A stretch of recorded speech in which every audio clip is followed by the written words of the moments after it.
Imagine being able to stay calm and in control, even when the world around you feels like it's falling apart.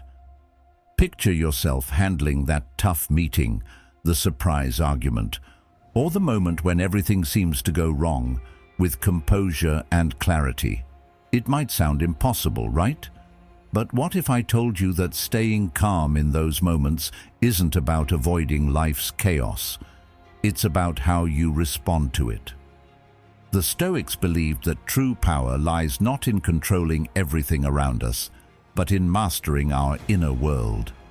They lived through wars, betrayals, personal tragedies, and yet they managed to find peace, not because they lived in a perfect world, but because they knew how to create peace within themselves. In this video, we're diving deep into 15 life-changing lessons from Stoicism that can help you do the same. These aren't just ancient ideas. They are practical tools that can transform your mind and help you stay calm no matter what's going on around you. So if you're ready to take control of your emotions and navigate life's challenges with a steady heart and clear mind, keep watching. And if this resonates with you, consider subscribing. It's more than just joining a channel. It's a step toward building the inner strength and peace that Stoicism can help you cultivate every single day. 1. It's not what happens, it's how you see it. There's a truth that most of us miss in the chaos of our everyday lives. The world itself doesn't hold the power to make us feel happy or sad, peaceful or anxious. Life itself is neutral. It's not the traffic jam that makes you angry. It's the way your mind reacts to it. It's not the difficult conversation with your boss that causes anxiety. It's the story you tell yourself about what it means. We all walk through life with a lens. Some of us see beauty and opportunity. Others see only obstacles and frustration. And guess what? The difference is entirely in how we choose to interpret what's happening around us. Marcus Aurelius knew this better than anyone. In his meditations, he said, "The mind adapts and converts to its own purposes the obstacle to our acting." He was onto something profound here. When we encounter something difficult, it's not the thing itself that defines us. It's how we respond to it. Take a moment to reflect on this. If you can change the way you view something, you instantly change its impact on you. The challenge doesn't become an insurmountable wall. It becomes a stepping stone. Instead of feeling defeated, you feel empowered.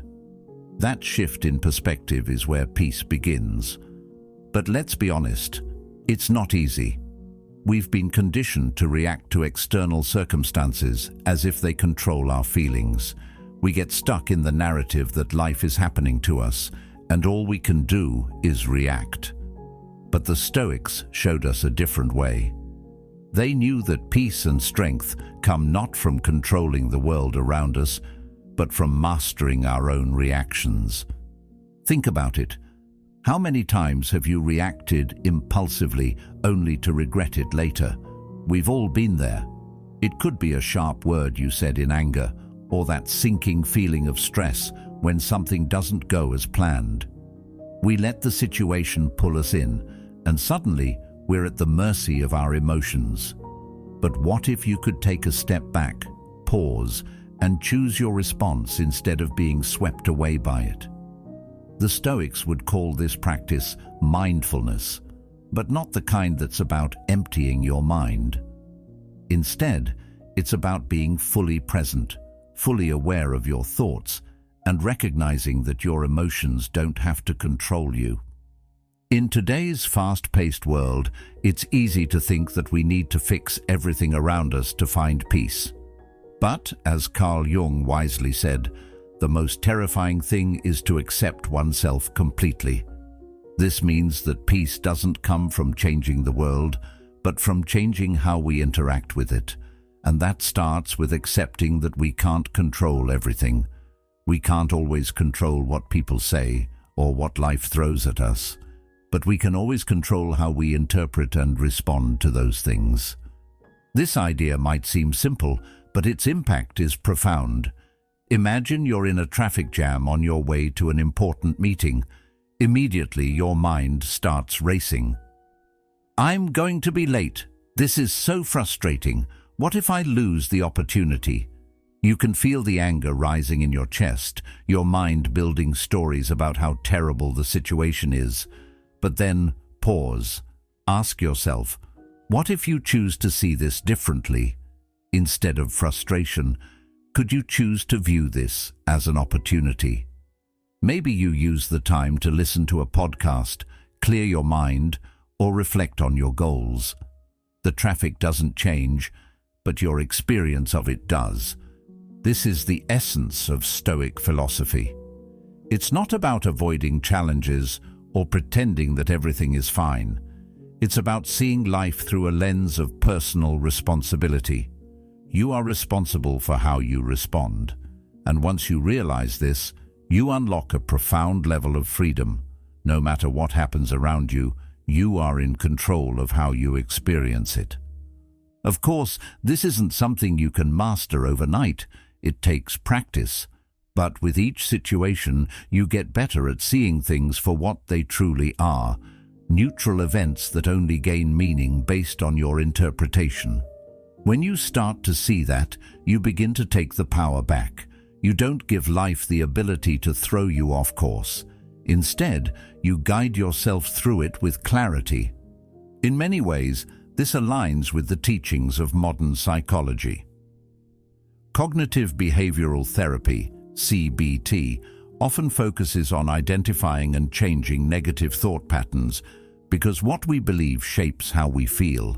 If you think you're going to fail, the anxiety you feel will increase. But if you believe you can handle the challenge, your body will calm down.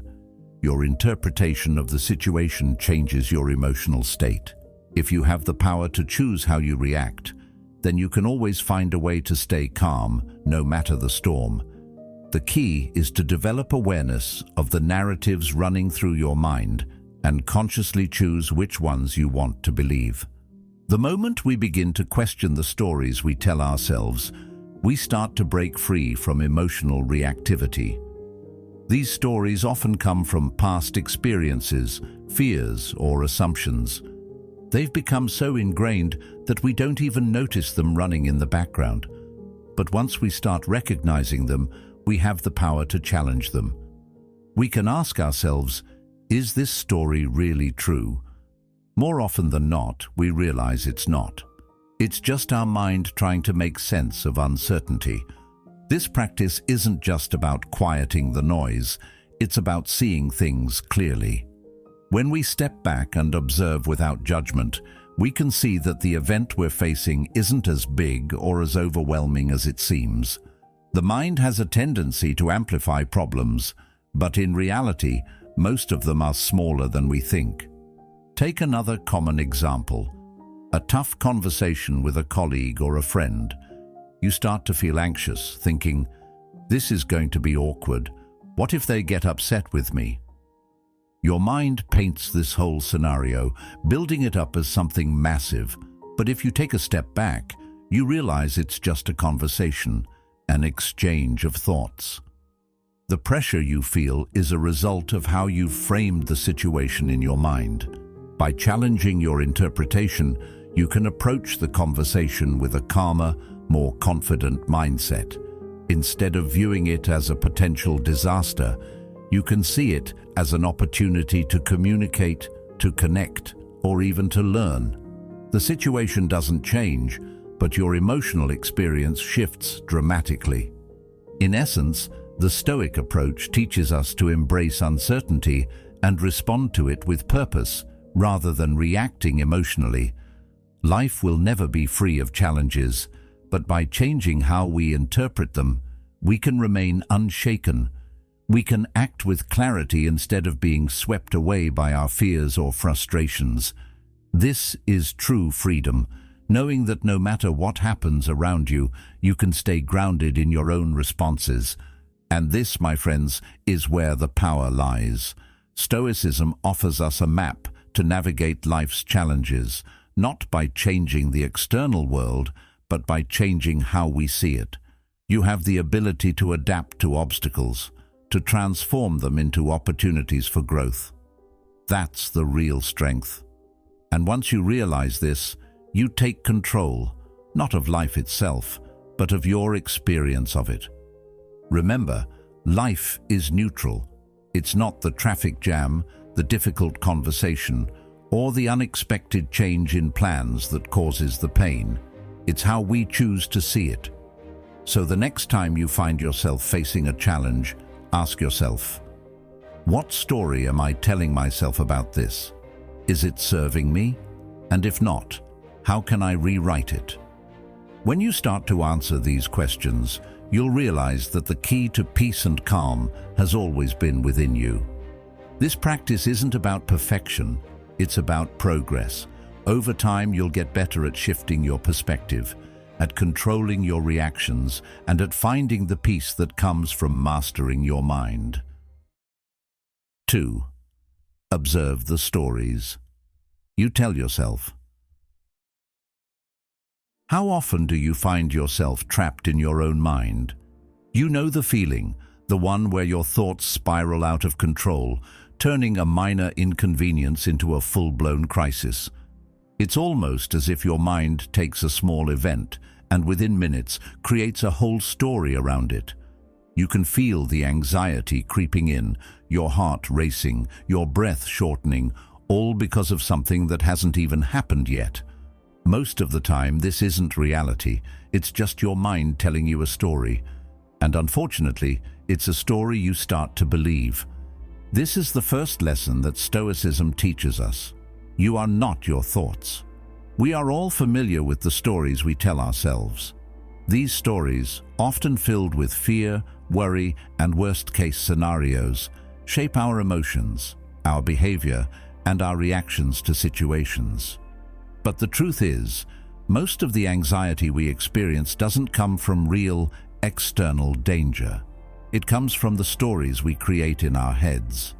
It's the narrative we build around an event that causes us to feel distressed. For example, you might be getting ready for a presentation at work. You start to think, what if I forget my lines? What if they think I'm not prepared? What if they judge me? Before you know it, these thoughts snowball into full-blown anxiety. But here's the thing, none of this has actually happened yet. Seneca understood this concept deeply. He said, "Suffering often stems from imagination, not fact." This is a powerful statement. Think about it. Most of the pain we experience comes not from what is happening in the present moment, but from the stories we create about what might happen. This is especially true when it comes to anxiety. It's not the event itself that triggers the anxiety.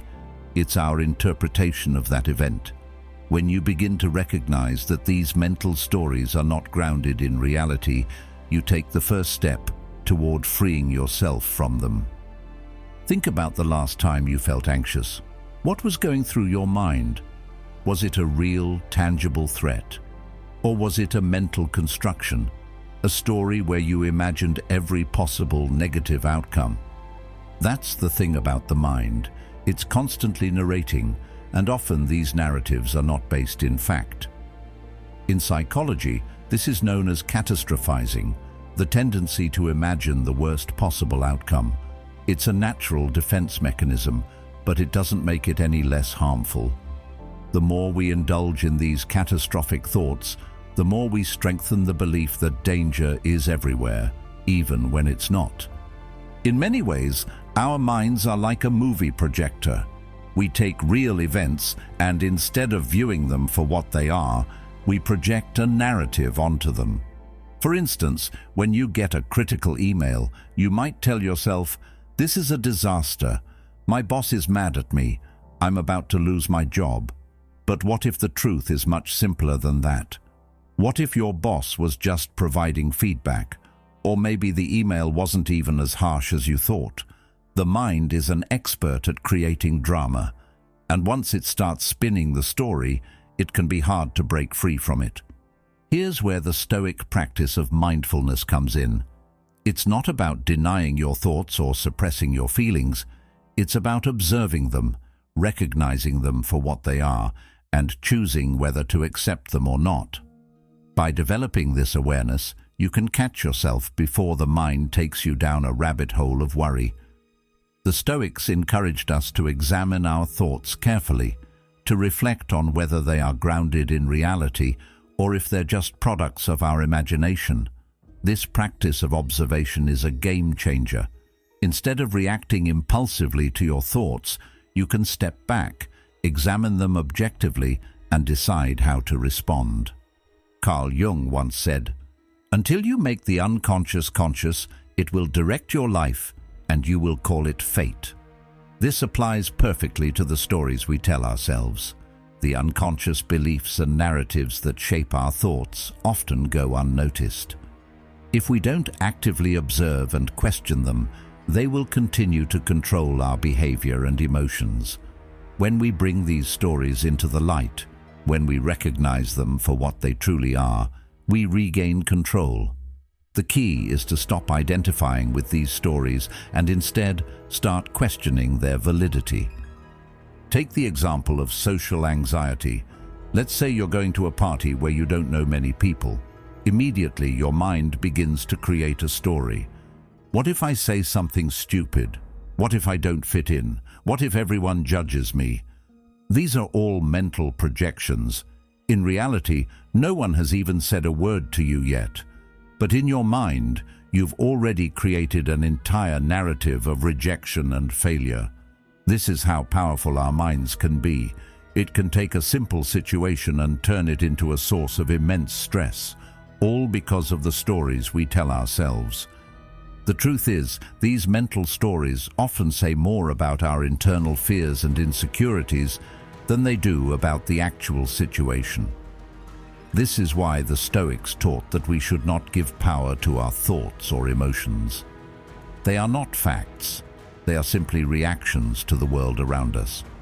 Marcus Aurelius, in his Meditations, wrote, "The soul becomes dyed with the color of its thoughts." In other words, what we believe, what we think, and what we dwell on eventually shapes who we are. If we constantly tell ourselves stories of failure, rejection, and inadequacy, we begin to internalize these beliefs. But if we can change the story, we change the experience. So how do we start changing these stories? The first step is to become aware of them. This may sound simple, but it's incredibly powerful. Every time you start feeling anxious or overwhelmed, take a moment to pause and ask yourself, what story am I telling myself right now? Is this story based on facts, or is it just a projection of my own fears? By asking this simple question, you begin to break the cycle of anxiety. You start to take control of the narrative. Next, try to challenge the story. Is there any evidence to support it? Have you experienced something similar in the past? What was the actual outcome? Often, when we examine our stories with a critical eye, we realize that they are exaggerated or unrealistic. We may discover that the worst-case scenario we've been imagining is unlikely to happen at all. The more we do this, the more we begin to trust our ability to navigate life's challenges without succumbing to fear. This process of examining and challenging our mental stories is deeply rooted in Stoic thought. Epictetus believed that we are not disturbed by things themselves, but by our judgments about them. In other words, it's not the event that causes distress, but the meaning we assign to it. By changing the meaning we attach to our experiences, we change the emotional response they trigger. This doesn't mean we become emotionless or detached. It simply means we no longer let our emotions dictate our reality. Instead, we become the conscious creators of our experience. Jung's idea about the unconscious also ties into this. Many of the stories we tell ourselves are shaped by past experiences, memories, and fears. If we want to break free from these limiting narratives, we must first become aware of them. Only then can we begin to rewrite them.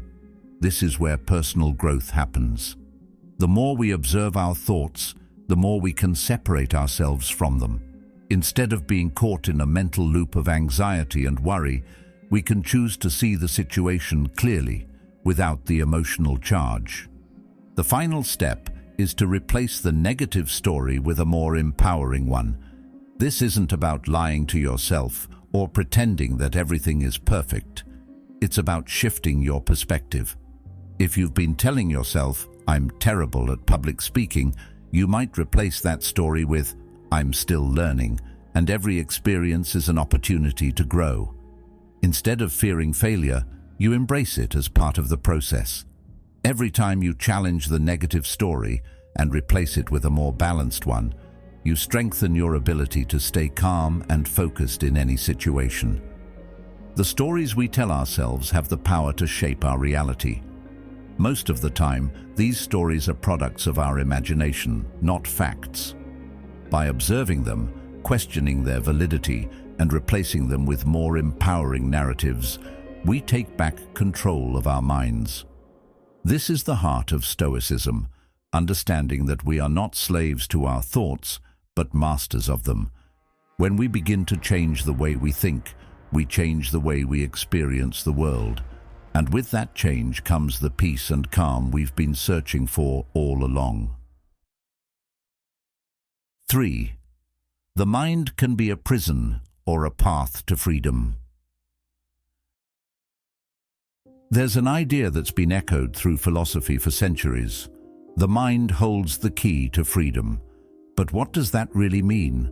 It sounds like something we'd hear in an inspirational quote, right? But when you look closer, it's a profound truth that can change the way you approach life. Picture yourself in a difficult situation. Maybe you've been stuck in a job you don't enjoy, or maybe you're dealing with personal struggles that feel overwhelming. It's easy to look at these circumstances and feel trapped. We all have times where it feels like our external world is a cage. But here's where things get interesting. What if your true prison isn't external at all? What if it's the way your mind reacts to those circumstances? What if the real source of your suffering is not what's happening to you, but how you think about it? When you hear someone talk about freedom, it's easy to think about physical liberty, the freedom to go wherever you want, to make choices without fear of consequences. But the kind of freedom Epictetus speaks about goes much deeper. This freedom isn't about what's happening outside of you, it's about what's happening inside of you. It's the freedom to choose your thoughts, your reactions, and your perspective, regardless of the chaos around you. The Stoics believed that no matter how dire your situation might seem, you always have the freedom to choose how you respond. And that, my friends, is a form of power that can never be taken from you. True freedom comes when we fully accept who we are, without constantly fighting or resisting our own thoughts and emotions. So often, we live in constant resistance to ourselves. We're afraid of our own emotions, our fears, our weaknesses. But the real freedom comes when we can accept all of these things, recognize them for what they are, and decide how we want to respond to them. The more we resist, the more we reinforce the prison, the more we accept and understand, the more we unlock the door to freedom. Think about it. How much of your emotional suffering comes from resisting what's happening? How often do you get caught in a cycle of frustration because things aren't going the way you expected or hoped? That frustration, that anger, that anxiety, it all comes from your mind. Yes, circumstances play a role, but it's how you interpret and respond to them that defines your experience. Imagine someone cutting you off in traffic. You can choose to be enraged and frustrated, or you can choose to accept it as a part of life that's beyond your control. That's where the freedom lies, not in the world changing, but in your response to it. This doesn't mean that we suppress our emotions or pretend everything is fine when it's not. It means that we have the power to choose how we react to what's happening. The Stoics didn't preach a life of emotional suppression. Instead, they taught us to examine our emotions, to understand them, and to choose the response that best serves us in the long run. That's the internal freedom they spoke about. It's the power to control how we see the world, how we respond to it, and how we choose to feel about it. When you learn to do this, something incredible happens. The world no longer controls you. You start to realize that the power has always been inside you, waiting to be tapped. You don't need a perfect life or a stress-free environment to feel peace. You just need to shift your focus from external conditions to internal mastery. As Epictetus taught, it's not what happens to you, but how you react to it that matters. That's a game changer. It's not about waiting for life to be perfect. It's about learning how to be at peace, even when life is imperfect. We can apply this to every area of life. Whether you're dealing with a difficult relationship, a challenging job, or personal struggles, the Stoic approach offers a profound way to navigate those situations. You might not be able to control the people around you or the events that happen to you, but you can control how you respond. And in that response lies true freedom. Take a moment and reflect on the moments in your life where you've felt trapped. Maybe you felt stuck in a toxic relationship, or maybe you were unhappy with your career but felt powerless to make a change. The Stoics would argue that what truly trapped you wasn't the external situation, it was your perception of it. When you feel trapped, it's often because you've accepted the story your mind has created around the situation.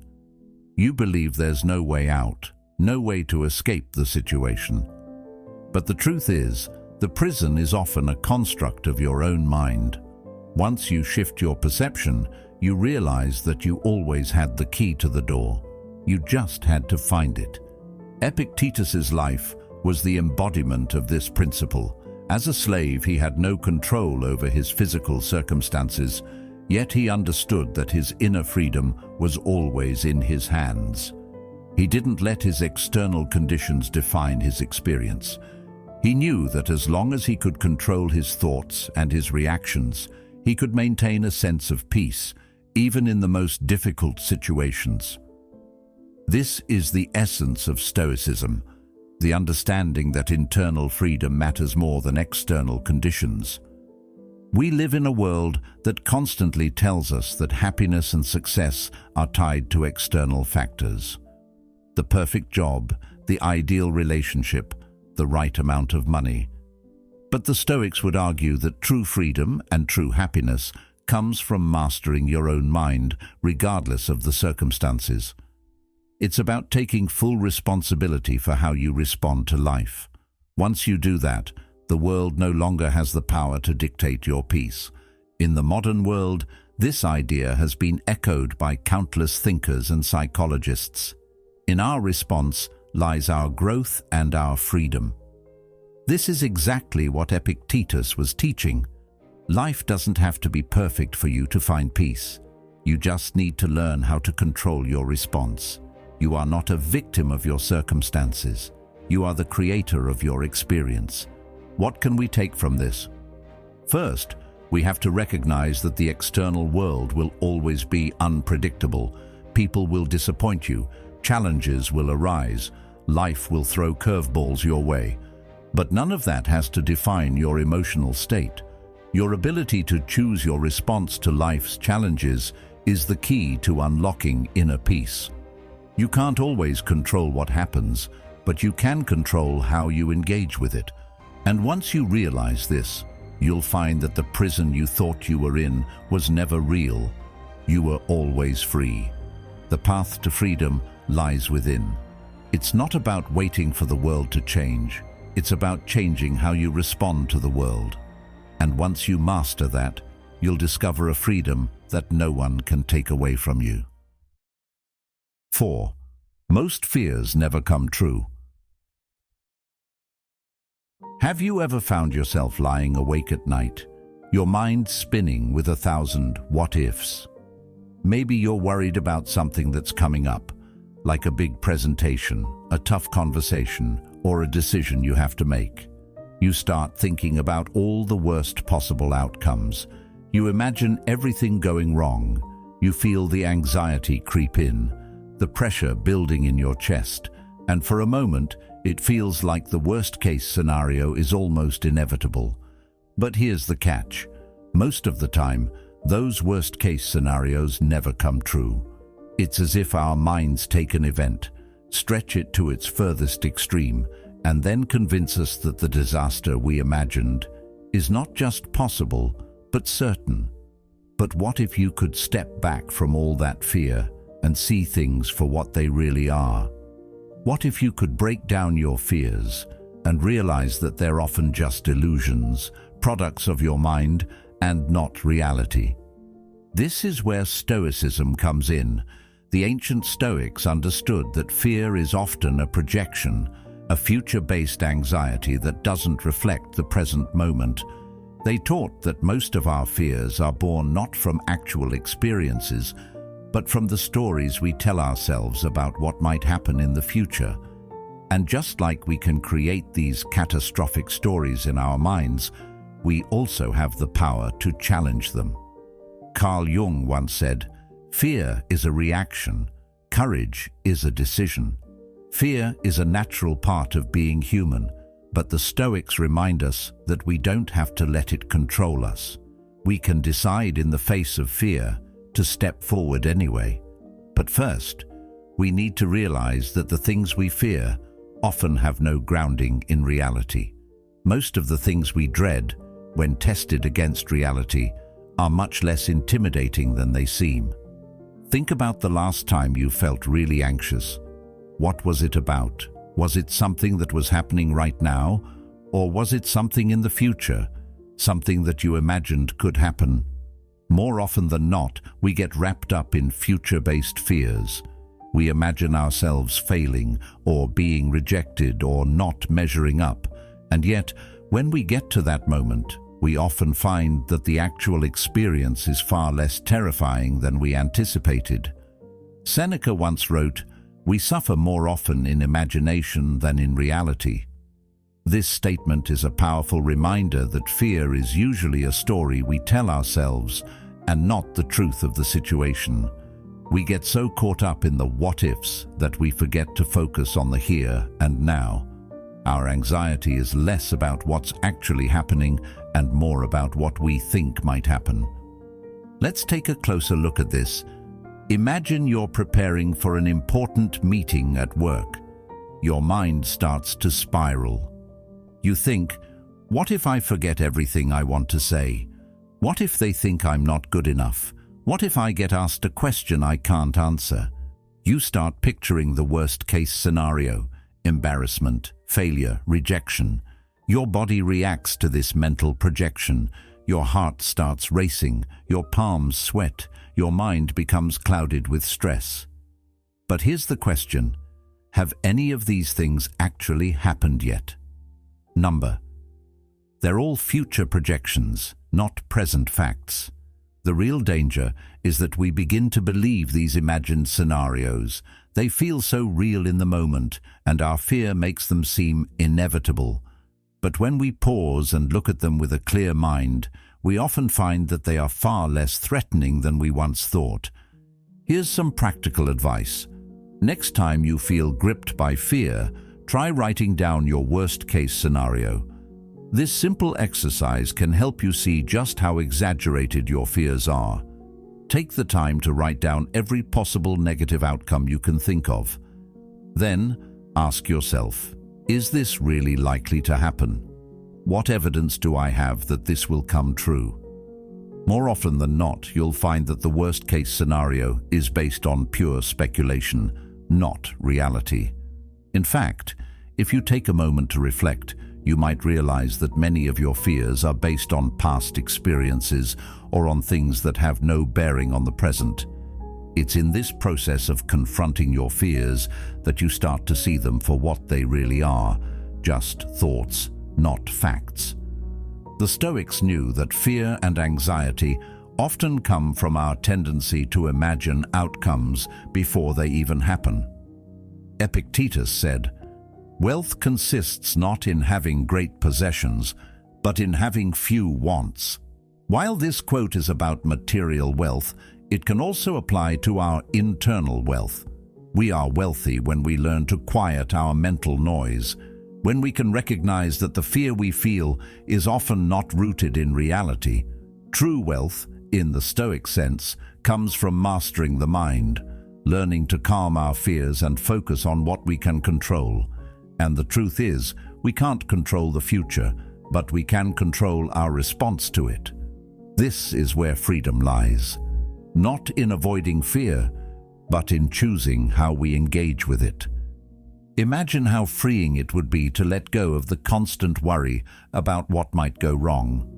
What if you could face your fears head-on without letting them dictate your emotional state? The Stoics taught that we should not wait for fear to disappear before we act. Instead, we should act in spite of fear. The courage to do so comes from knowing that the worst that could happen is rarely as bad as we imagine. More often than not, the reality of the situation is not nearly as dangerous as the scenarios our minds create.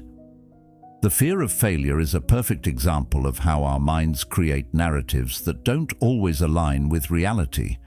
In Western psychology, it's known as the fear of failure or catastrophizing, and it can prevent us from taking necessary risks. We fear failure so much that we build elaborate stories in our minds about what will happen if we fail. But failure is rarely as catastrophic as we think. In fact, failure often brings growth, learning, and resilience. Failure isn't the end, it's a part of the process.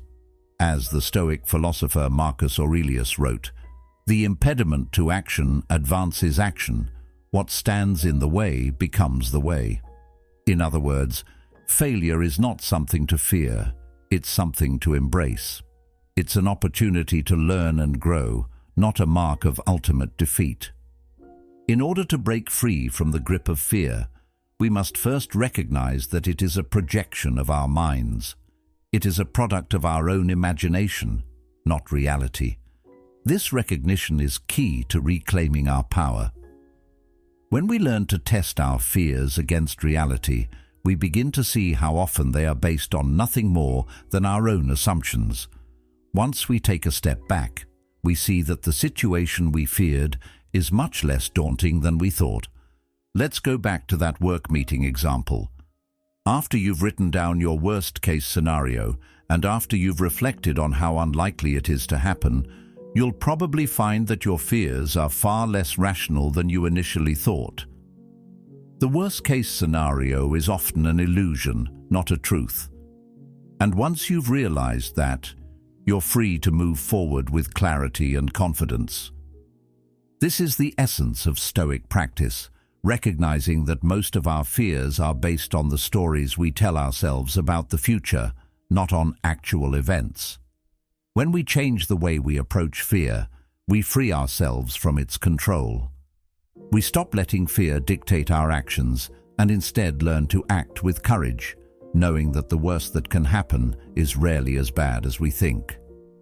Ultimately, the key to overcoming fear is awareness. It's about recognizing that the mind often creates exaggerated imaginary scenarios that have no basis in reality. Once we become aware of this, we can stop letting these fears control us. We can move forward, not because we're not afraid, but because we choose to face our fears with a clear mind and a calm heart. As the Stoics believed, we can't control the world around us, but we can control how we respond to it. And when we take control of our reactions, we take control of our lives. Next time fear starts to creep in, ask yourself, what's the real danger here? Write down your worst-case scenario and reality test it. You'll likely find that the fear is just a projection, and with that realization comes the power to move past it, to act with courage, and to live your life free from the chains of imagined catastrophe. 5. Anxiety is a reaction, not a fact. Anxiety. It's something we all feel at some point, and for some of us it feels like an unwelcome companion that never leaves. It grips us in moments of uncertainty, like when we have an important meeting, or when we're waiting for test results, or even when we're just trying to get through a stressful situation. It seems to come out of nowhere, building up pressure inside us, making our minds race, our hearts beat faster, and our stomachs churn. But here's the thing, anxiety is not a fact. It's not a direct result of something happening to us. In fact, anxiety often arises from our own interpretation of events, the beliefs we hold about them. And once we understand this, we begin to realize that we have the power to change how we respond to it. The ancient Stoics, who were masters of mental discipline, understood this principle better than anyone. They taught that our emotions, particularly anxiety, are often a reaction to our beliefs, rather than a direct response to the events themselves. To the Stoics, the world is neutral. It's our perception of the world, the meaning we attach to it, that shapes our emotions. Take, for example, the fear we feel when we anticipate something. That anxiety doesn't come from the event itself, but from our belief about the event. It's not the meeting or the exam that's making us anxious.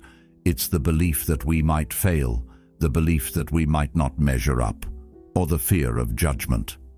Anxiety, like any emotion, is an internal reaction, shaped by how we choose to interpret and respond to life's circumstances.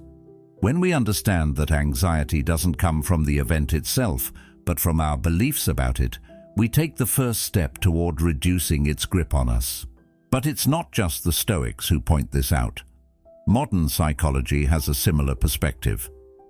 Cognitive behavioral therapy, CBT, one of the most effective treatments for anxiety, teaches that our thoughts, feelings, and behaviors are interconnected. According to CBT, it's not the event that causes our anxiety. It's the way we think about the event. For example, if you're about to speak in front of a crowd, your thoughts might go something like, "I'm going to mess up. Everyone will laugh at me." These thoughts create anxiety, which can make the situation feel overwhelming. But when we challenge these thoughts, we often realize that they're exaggerated and unrealistic. We see that the event itself isn't nearly as dangerous as our minds have made it out to be. This understanding that emotions are reactions to our beliefs gives us a tremendous amount of power. If we can change the way we interpret a situation, we can change our emotional response to it. If we can recognize that anxiety is a reaction to our thoughts and not a reflection of reality, we gain the ability to manage it more effectively. Instead of allowing anxiety to control us, we can start to control our response to it. The Stoics didn't advocate for suppressing emotions like anxiety. They didn't teach that we should ignore or deny our feelings. Instead, they encouraged us to examine them, to observe them with awareness, and to understand their root cause. They believed that by examining our emotions, we could understand their true source and gain control over them. This is one of the most powerful lessons of Stoicism. Don't suppress your emotions, observe them. When you observe your anxiety instead of reacting to it, you begin to see it for what it really is, a mental and emotional reaction to your thoughts and beliefs, rather than an objective truth. Carl Jung once said, "I am not what happened to me. I am what I choose to become." This is a crucial insight for anyone struggling with anxiety. You are not defined by your anxiety. You are not controlled by it. Just because anxiety arises doesn't mean you have to act on it or let it dictate your actions. Anxiety, like any emotion, is temporary. It's not a permanent state, and you don't have to let it define who you are or how you experience the world. The key is to choose how you respond to it. The Stoics were all about taking control of how you engage with your emotions, not letting them dictate your actions. Let's take a step back and look at a real-life example of how this works. Imagine you're in a social situation, maybe at a party or a work event, and you start feeling anxious. Your heart rate increases, Your palms get sweaty, and you feel the familiar wave of dread. But then, instead of letting that anxiety take over, you take a moment to pause and observe it. You realize that the anxiety isn't caused by the people around you or the situation. It's coming from your own beliefs. Your belief that you need to impress everyone, that you're not good enough, or that people are judging you. When you recognize this, you have the power to challenge those beliefs. You can remind yourself that it's okay not to be perfect, that not everyone is scrutinizing you, and that your worth doesn't depend on other people's opinions. This shift in perspective doesn't eliminate the anxiety entirely, but it helps you manage it. You no longer feel overwhelmed by it because you realize it's just a reaction to your beliefs, not a reflection of the reality of the situation. This process of observation and self-reflection is exactly what the Stoics encouraged. Instead of pushing anxiety away or trying to numb it, they taught us to sit with it, examine it, and understand it. They believed that by understanding the root of our emotions, we could gain mastery over them. Marcus Aurelius wrote, "The happiness of your life depends upon the quality of your thoughts." This is another way of saying that how we respond to life, how we interpret the events around us, determines how we feel. If we choose to see anxiety as a natural part of life, something to examine and understand, rather than something to fear or suppress, we gain a deeper sense of peace and control. The key to managing anxiety, then, is not to avoid it, but to face it head-on. By examining the thoughts that give rise to anxiety, we can see that they often don't reflect reality. They are just stories we tell ourselves about what might happen in the future. Once we recognize this, we can reframe those stories and reduce the power anxiety has over us. The Stoics understood this well. They knew that the mind has the power to create its own suffering, but they also knew that the mind has the power to free us from it. It's not about eliminating anxiety altogether. It's about learning how to respond to it with clarity and purpose. One of the most powerful exercises that the Stoics used to deal with anxiety was called premeditatio malorum, or the premeditation of evils. This exercise involved imagining the worst-case scenario. By visualizing what could go wrong, you prepare yourself mentally for it. And in doing so, you reduce the fear of the unknown.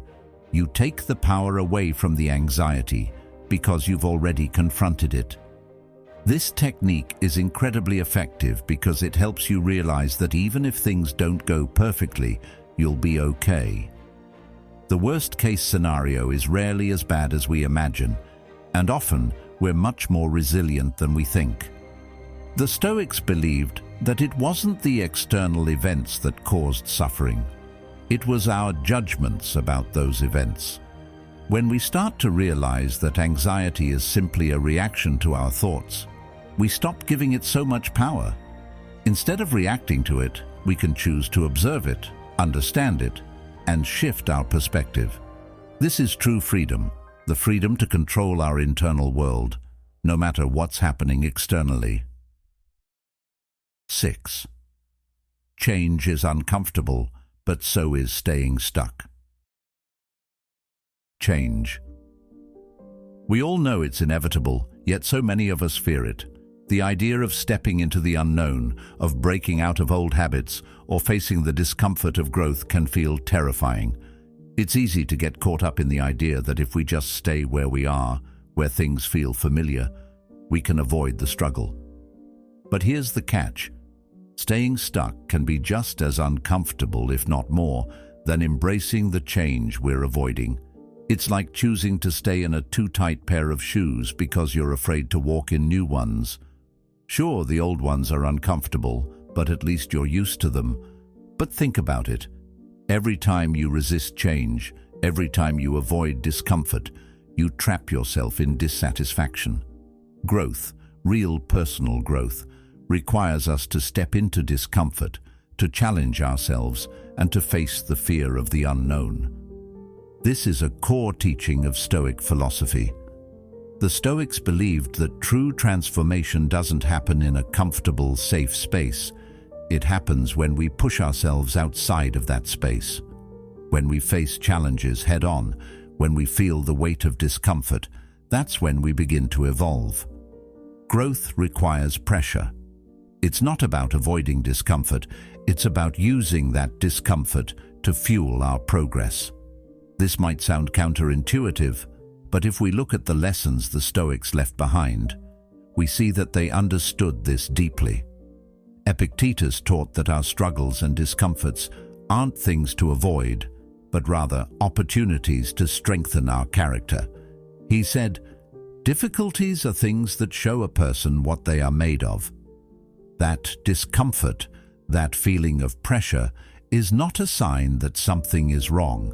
It's a sign that you are on the verge of something new, something that will push you to grow. Think about the times in your life when you felt discomfort and resistance. Maybe it was a new job, a new relationship, or even just a change in your routine. It's common to want to avoid that discomfort, to stay in the place where things feel familiar, even if that familiarity no longer serves you. But when we resist change, we often end up in a state of dissatisfaction, where we feel like we're not moving forward. The idea of staying comfortable might seem appealing in the short term, but in the long run, it leads to frustration and stagnation. You're not evolving, you're staying the same. And deep down, that's a kind of dissatisfaction that grows louder with time. But here's the thing, becoming who you truly are means stepping into discomfort. It means challenging the parts of yourself that are afraid to change, afraid to grow, and afraid to embrace new possibilities.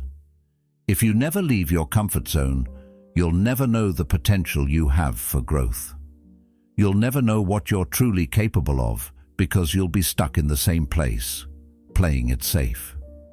Jung's quote isn't just about becoming a better version of yourself.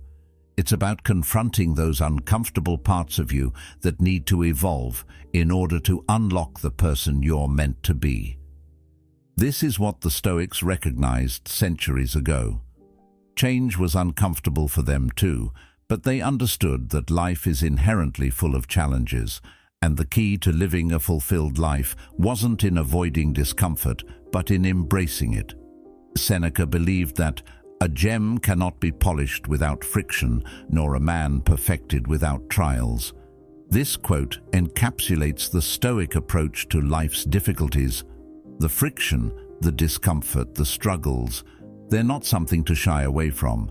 They're part of the process. Just like a gem, you cannot polish yourself without experiencing a little pressure. You cannot grow without facing discomfort. And yet, so many of us try to avoid it, thinking it's something we should run from. The Stoics would argue that we shouldn't avoid discomfort at all, but rather lean into it, knowing that it is through that discomfort that we grow. It's easy to think of discomfort as something bad, something to be feared. But the Stoics taught that discomfort is a necessary part of life. If we try to avoid it, we trap ourselves in mediocrity. We stop learning. We stop expanding. We stop growing. Imagine if you never pushed yourself outside your comfort zone. You might avoid the pain of failure, but you also avoid the growth that comes with it.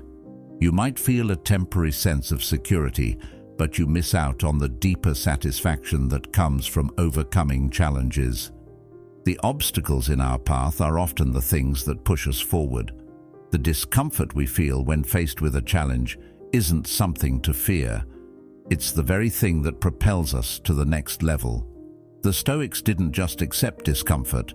They sought it out because they understood that only through challenges can we truly grow.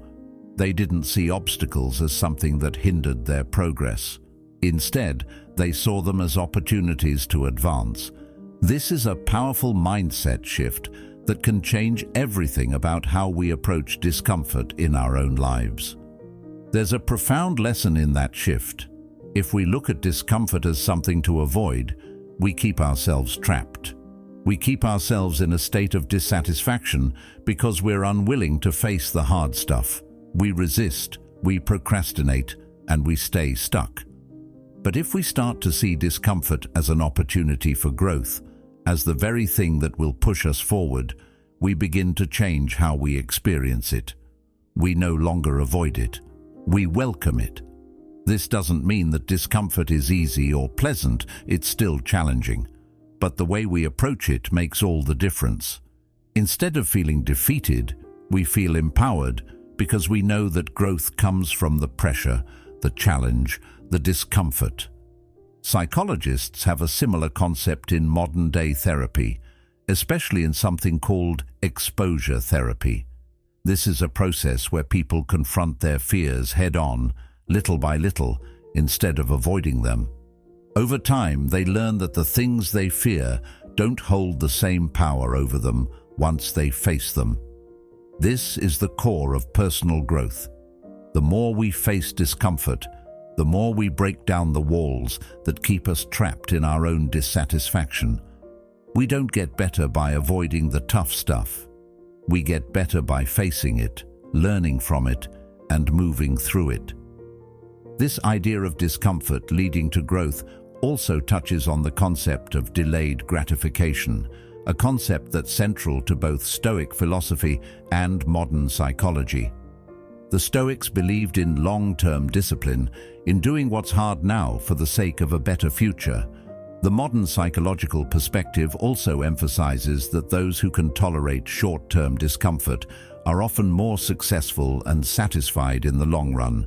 Whether it's the pain of training for a marathon or the discomfort of studying for a difficult exam, it's the ability to endure that discomfort and focus on the long-term reward that sets people apart.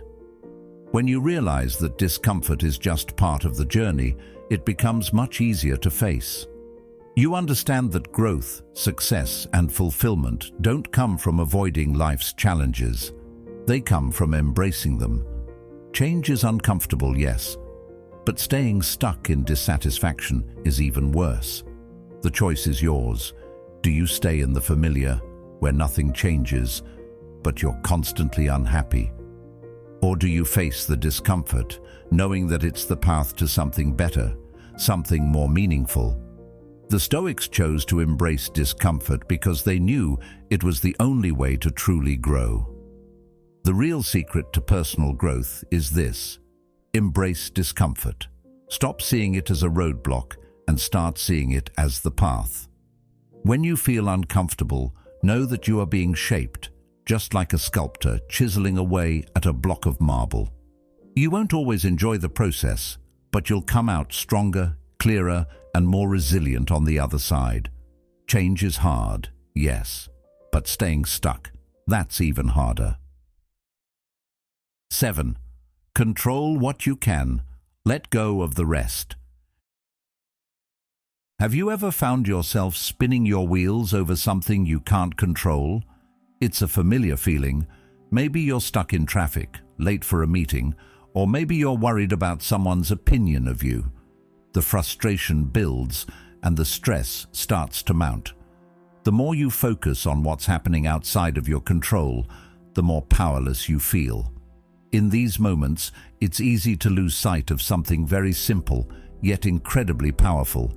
You can't control everything, and that's okay. In fact, once you learn to embrace this, a profound sense of freedom opens up to you.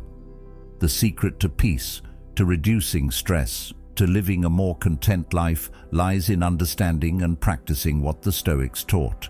Control what you can and let go of the rest. Think about it for a second. How much time do you spend worrying about things that are completely out of your control? Maybe you're thinking about how your boss will react to your idea, or whether your friend will approve of the plans you've made. What if you could let go of the need to control these things? What if you could focus solely on your own thoughts and actions and trust that the rest will fall into place? This is the essence of the dichotomy of control. It's about recognizing that while you can control how you think, what you do, and how you respond, you can't control other people or their reactions. And most importantly, you don't need to.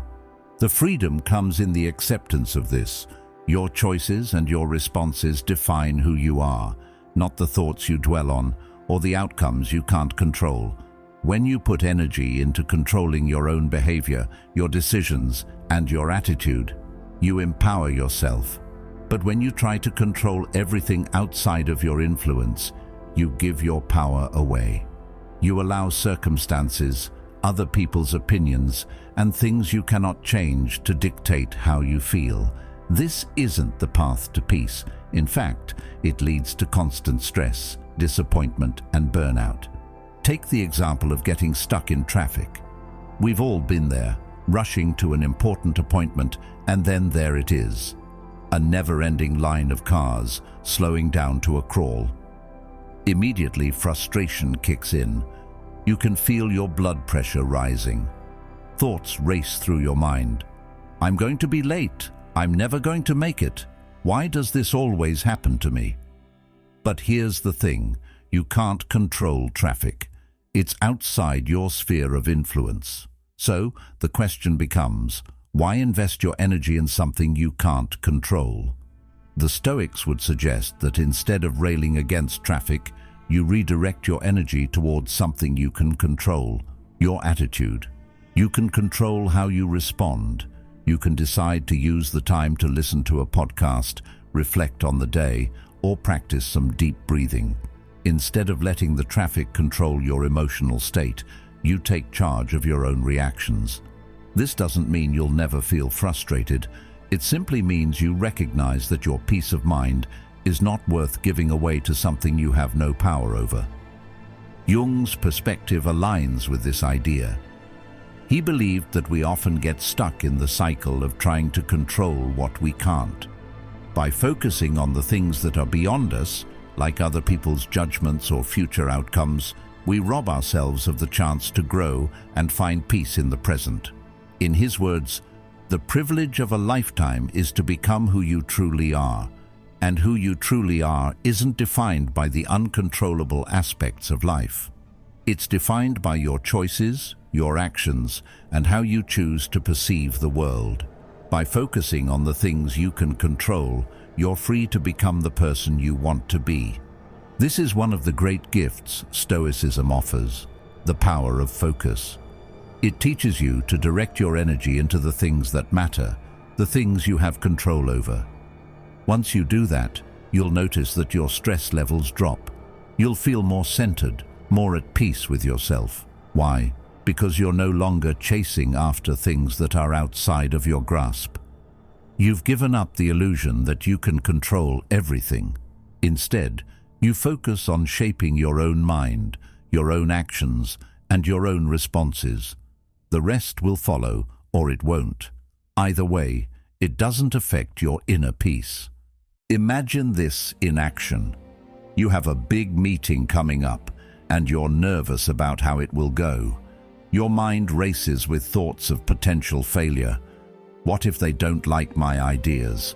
What if they criticize me? What if I can't answer their questions? These are all fears based on outcomes that haven't happened yet. The reality is, you can't control how others will respond, but you can control how you prepare, how you present yourself, and how you engage in the conversation. You can focus on what's in your hands, your thoughts, your actions, your ability to stay calm. By focusing on what you can control, you stop feeding your anxiety with thoughts of what-ifs and worst-case scenarios. You're no longer controlled by fear of what might happen. You're free to take action, knowing that whatever the outcome, you've done what you could. In life, we're constantly faced with the choice of focusing on what's in our control versus what's out of our control. It's easy to get caught up in worrying about the future, about other people's opinions, about outcomes we can't predict. But here's the truth. None of that is yours to manage. Let go of it. Focus on what you can control, your thoughts, your actions, your choices. When you do that, you reclaim your power. You take control of your experience, and you stop letting life's unpredictability determine your emotional state. When we stop wanting control over things we cannot influence, we free ourselves from the burden of unrealistic expectations. Instead of constantly striving for things that are out of our reach, we learn to find contentment in the things we can control. This is a deeply liberating practice. It shifts your focus from external events to internal mastery. And when you shift your focus like that, you shift your entire experience of life. The Stoics knew this, and it's why they advocated for a life that was centered on cultivating self-control, not on chasing after external things. They knew that if you can control your reactions and your actions, you will always have peace, no matter what happens around you. What's yours to manage is your own mind, your own response, your own actions. That's where your true power lies. Let go of the rest, and you'll find yourself living a life of greater peace and freedom. The Stoics weren't advocating for passivity. They were advocating for inner strength, strength that comes from knowing where to focus your energy, strength that comes from accepting what you can't control and embracing the power of focusing on what you can. 8. Action is the antidote to doubt. Have you ever found yourself caught in the endless loop of overthinking? We've all been there. You've got a goal, a project, or a task in mind, but the more you think about it, the more doubts start to creep in. What if I fail? What if it's not good enough? What if others judge me? These thoughts go around and around, causing hesitation, frustration, and often complete inaction. It's a familiar pattern. You keep thinking, keep doubting, but never take the first step. Here's the catch, though. The longer you wait, the bigger those doubts become. You start to feel stuck, helpless, and uncertain of what to do next. But what if the key to overcoming doubt isn't thinking about it more, but actually doing something about it? The antidote to doubt isn't more thoughts, it's action. This is a core principle in Stoic philosophy. The Stoics believed that our doubts and insecurities often stem from our inaction. When we think too much and do too little, our minds spiral into uncertainty. It's easy to let doubt take over when we're not actively engaged in moving forward. Epictetus famously said, "Do not wait.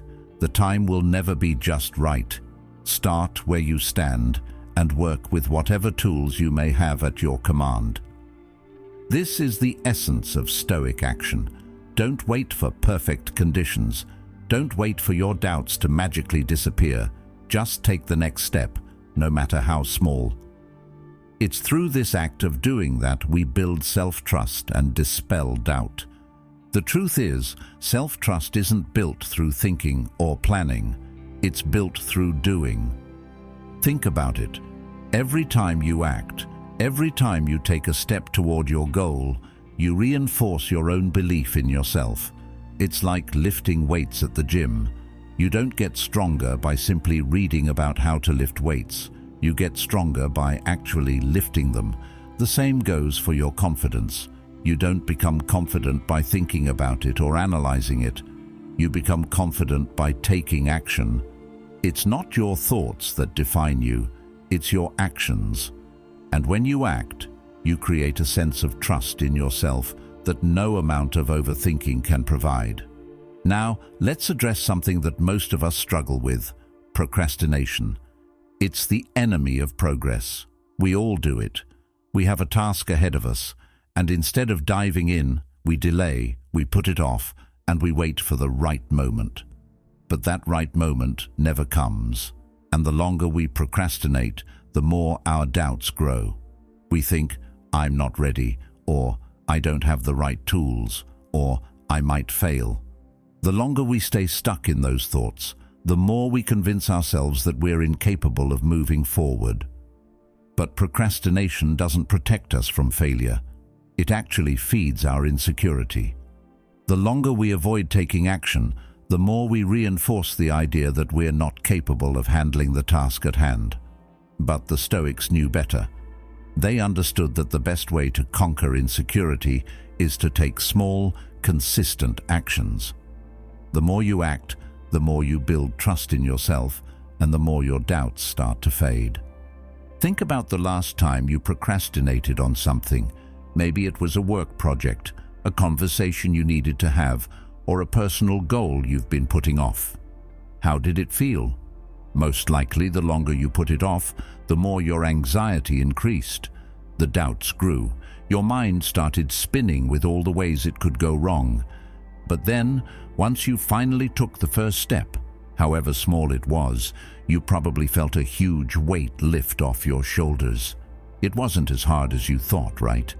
And after a few more steps, you probably found that the task wasn't as overwhelming as it seemed. This is the magic of action. Every time you take action, no matter how small, you create momentum. And that momentum builds self-trust. Jung's idea of becoming who you choose to be speaks directly to this process. Every action you take, however small, is a step toward the person you want to become.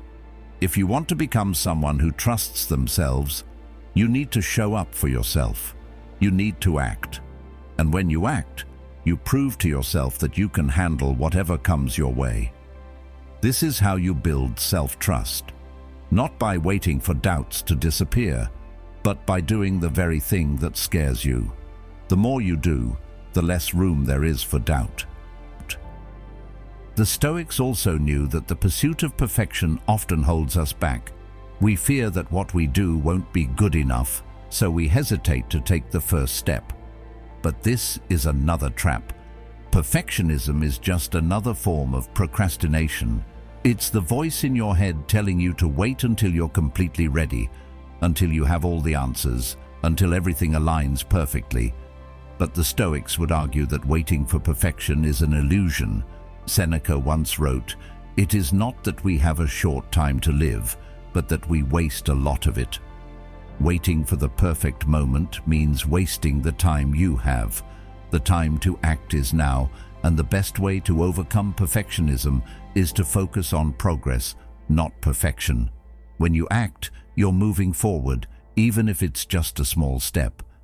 And let's be honest, we all have goals we're working toward, whether it's finishing a big project, losing weight, improving our relationships, or building new habits. But here's the thing, those big goals can be intimidating. It's easy to look at the end result and feel overwhelmed. The Stoics, however, taught us that success isn't about big, dramatic actions. It's about small, consistent efforts over time. The key to mastering yourself is in the small daily actions you take, not in the grand gestures. By focusing on doing what you can today, you build momentum that propels you toward your larger goals. It's in the consistency of action that you prove to yourself that you're capable. This is the power of focusing on the process, not just the outcome. When we focus solely on the end result, the task can seem insurmountable. But when we focus on what we can do today, on the small actions we can take right now, the task becomes more manageable. Instead of letting the fear of failure paralyze us, we break it down into bite-sized pieces. Each small step you take builds on the one before it, and with each step, your confidence and self-trust grow. The Stoics understood this intimately. They didn't wait for life to be easy or for the perfect conditions to act. They knew that the most important thing was to take action, no matter how small, because every action was a step toward greater self-mastery. The longer we put things off, the more we feed our doubts and insecurities. But action, no matter how small, dissolves those doubts. It builds momentum and creates progress. Every time you take action, you silence the voice of fear and hesitation. You show yourself that you are capable, that you can handle challenges, that you can trust yourself. And with each step, you move closer to becoming the person you want to be. The next time doubt creeps in, The next time procrastination tries to take hold, remember, action is the antidote. Don't wait for everything to be perfect. Don't wait for the fear to go away. Take the first step, no matter how small, and trust that the momentum will carry you forward. As the Stoics taught, it's not about waiting for the right moment, it's about making this moment the right one by choosing to act. 9. You are what you repeatedly do. Ever stop to think about how you see yourself? You know, the way you identify, what you believe you're capable of, who you are at your core. Many of us build our sense of identity around what we hope to do, what we dream of accomplishing, or the promises we make to ourselves about the future. It's all too easy to say, I'm going to start working out tomorrow, or I'll be more patient starting next week. But here's the kicker. Identity isn't formed by promises. It's formed by patterns of behavior. The person you believe yourself to be isn't a reflection of what you plan to do or what you hope for. It's based on what you actually do. Our habits shape us, not our intentions. And if you want to become someone who trusts themselves, someone who's strong and confident, you need to start showing up consistently. Because, as Aristotle famously said, we are what we repeatedly do. Excellence, then, is not an act, but a habit. This is a powerful concept, the idea that you are what you do, not what you say you'll do. It's so simple, yet it's often overlooked. Think about it for a second. How many times have you made a promise to yourself, whether it was about eating healthier, working harder, or being more present with your family? We all do it, right? We all set these intentions, and for a moment it feels good. It feels like we're on the right track. But here's the harsh truth. Your promises don't define you. Your actions do. Your consistency, your daily choices, and your patterns of behavior are what shape who you are. But here's the catch. Becoming who you truly are doesn't happen overnight. It's the product of consistent actions, small steps taken every day that align with who you want to be. If you want to be a confident person, you can't simply wait for confidence to appear. You have to take action again and again, and each time you follow through, you strengthen your identity. Each time you stick to your word, even when it's hard, you reinforce the person you want to become.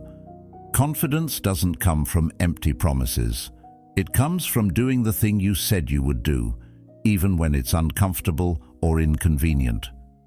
We've all experienced that feeling of self-doubt at some point. It might come after a mistake, a failure, or just a moment of weakness when you didn't follow through. But here's the thing. Self-doubt is often a result of not having a solid track record of action. If you say you're going to do something and then don't follow through, your mind starts to doubt your own ability. You start to believe that you can't trust yourself. But when you build small, consistent habits, you prove to yourself that you can be trusted.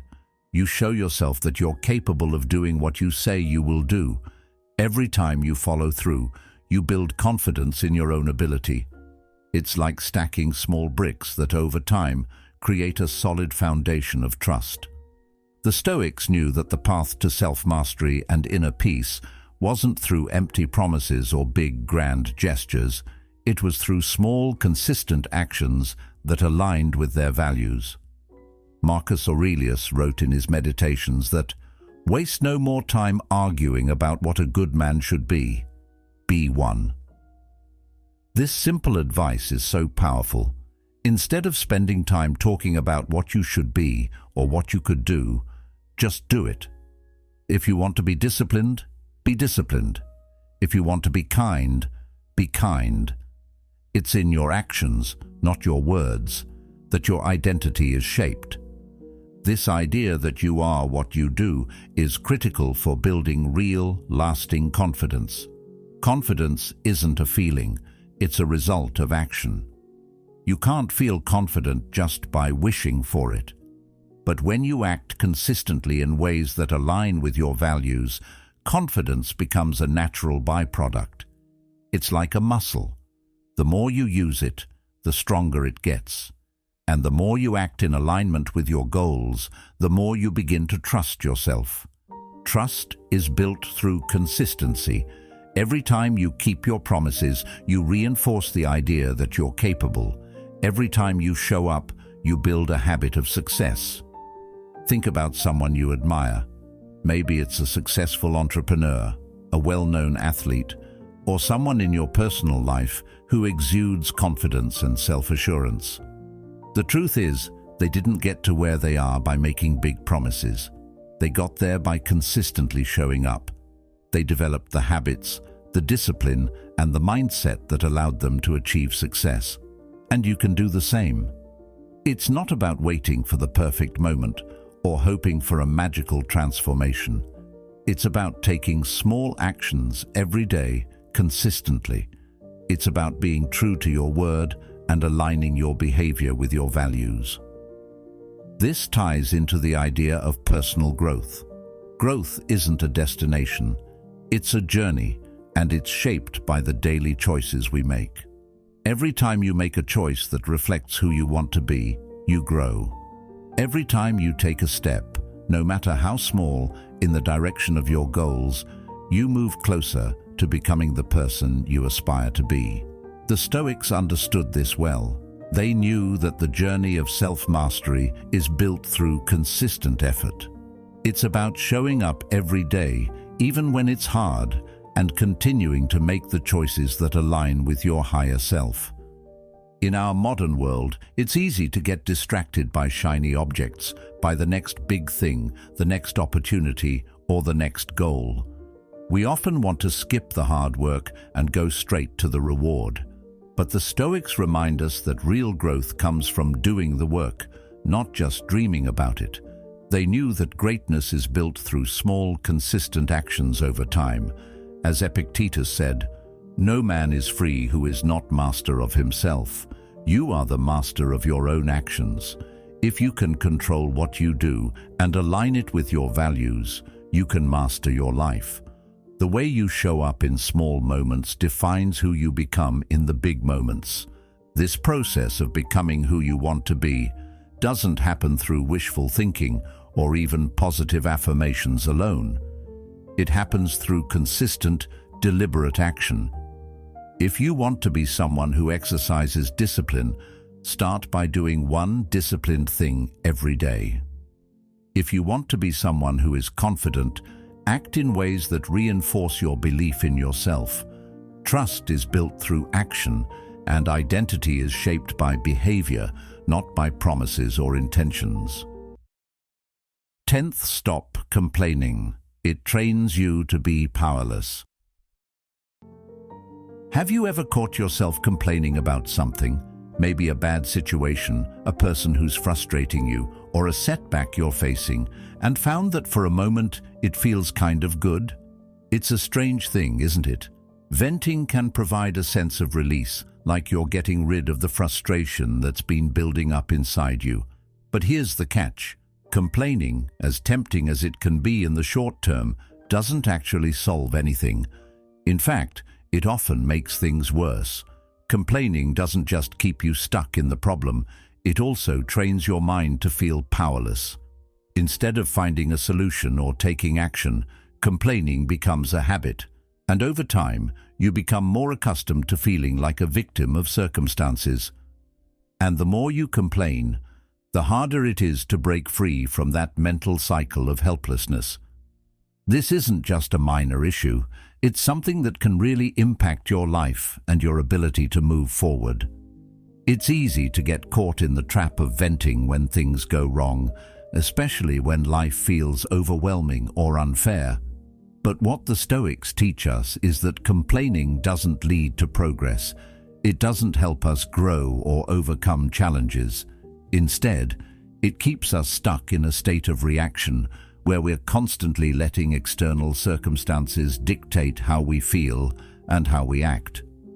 The Stoics, particularly Marcus Aurelius, understood that our power comes not from the external events that happen to us, but from how we choose to respond to those events. Marcus Aurelius wrote, "You have power over your mind, not outside events. Realize this, and you will find strength." In other words, complaining about things that are out of our control only drains our energy and focus and keeps us from finding a productive response. Take a moment to think about the last time you complained about something. Maybe it was about a traffic jam, a difficult conversation, or a mistake you made at work. How did that complaining make you feel? For a moment, it might have felt like a relief, like you were able to express your frustration and let it out. But after a little while, what happens? That feeling of relief fades, and you're left with the same problem, sometimes even amplified. When we complain, we give our energy to the problem, not the solution. We focus on how unfair things are or how difficult life is, but we don't actually take any steps to change the situation. And the longer we stay in that place of complaining, the harder it becomes to break free from it. It's like quicksand. Once you start complaining, it's easy to keep sinking into it. This is where the Stoics offer a profound lesson. The Stoics didn't ignore challenges or pretend that life was always easy, but they taught that complaining was a form of weakness because it only reinforces the idea that we are powerless in the face of adversity. Instead of complaining, the Stoics advocated for what they called responsibility. It's the idea that we can choose how to respond to anything life throws at us. No matter what happens, we always have a choice. We can react or we can respond. And the key to overcoming powerlessness is shifting from reaction to response. Carl Jung believed that we have the power to shape our own lives by choosing how we respond to the events that happen to us. This is exactly what the Stoics understood. Our power lies in our ability to choose how we respond to life, not in the events themselves.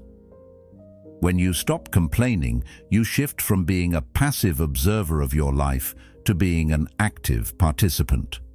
Complaining locks you into a victim mentality, where everything that happens to you is out of your control. But when you stop complaining, you take back control. You stop focusing on how unfair things are and start thinking about what you can do to make things better. It's a small but powerful shift in mindset. Instead of asking, "Why is this happening to me?"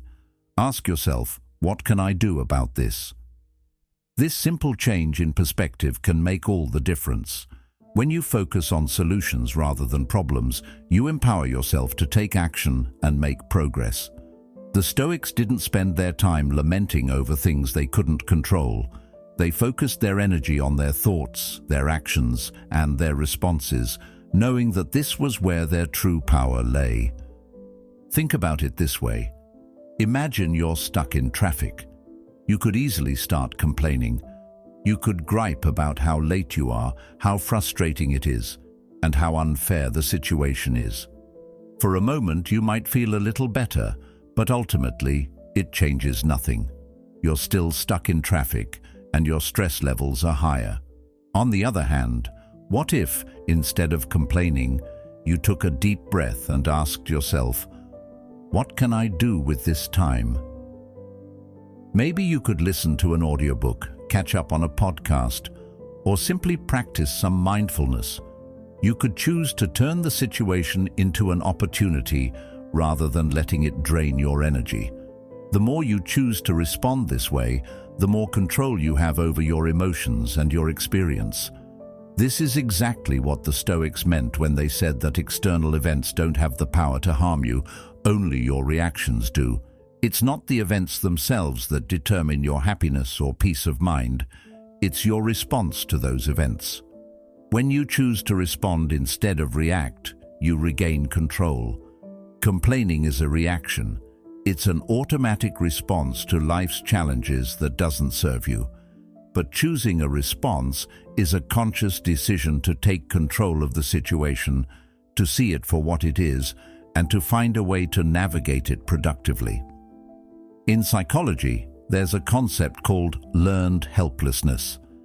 This happens when we experience repeated failures or setbacks, and over time, we start to believe that we have no control over our situation.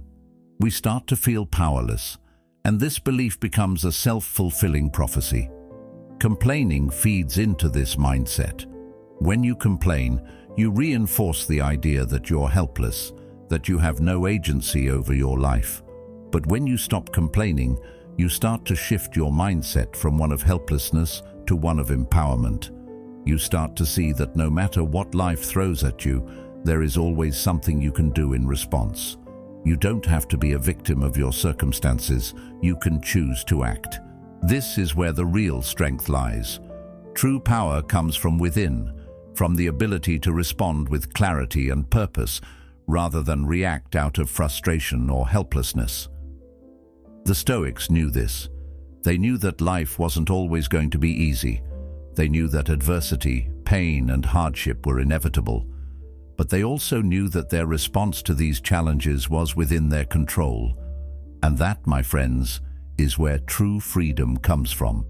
Not from trying to control everything around you, but from choosing how you respond. Shift your focus from reaction to response. Stop giving away your power to things you can't control. Remember, complaining might feel good in the short term, but it reinforces helplessness. By choosing to respond with clarity, calm, and action, you regain control of your life. And that's the key to moving forward, to becoming stronger, and to finding peace amidst life's inevitable challenges. You don't need to control everything. You just need to control how you respond, and that's where your true power lies. 11. No one's coming. Be your own rescue. In life, we often find ourselves waiting for the right moment, waiting for someone to step in and solve our problems, waiting for change to come from outside forces. But here's the truth: no one's coming. It's easy to fall into the trap of thinking that some external force, some magical intervention will come and rescue us from our struggles. Maybe it's the hope that a new job, a new relationship, or even a lucky break will somehow make everything better. But in reality, true change, true transformation can only come from within. If you're waiting for someone or something to come and fix your life, you're going to be waiting forever. The responsibility for change, for growth, for taking control of your life lies with you. You are the one who must act, and it's time to stop waiting for someone else to do it for you. This idea of taking full responsibility for our own lives is at the core of Stoic philosophy. The Stoics believed that while we cannot control everything that happens to us, we can always control how we respond. While we can't always control external events, we always have the power to choose our response. So, if you're waiting for someone else to step in and rescue you, you're missing the point. You have everything you need within you to make the changes you want to see in your life.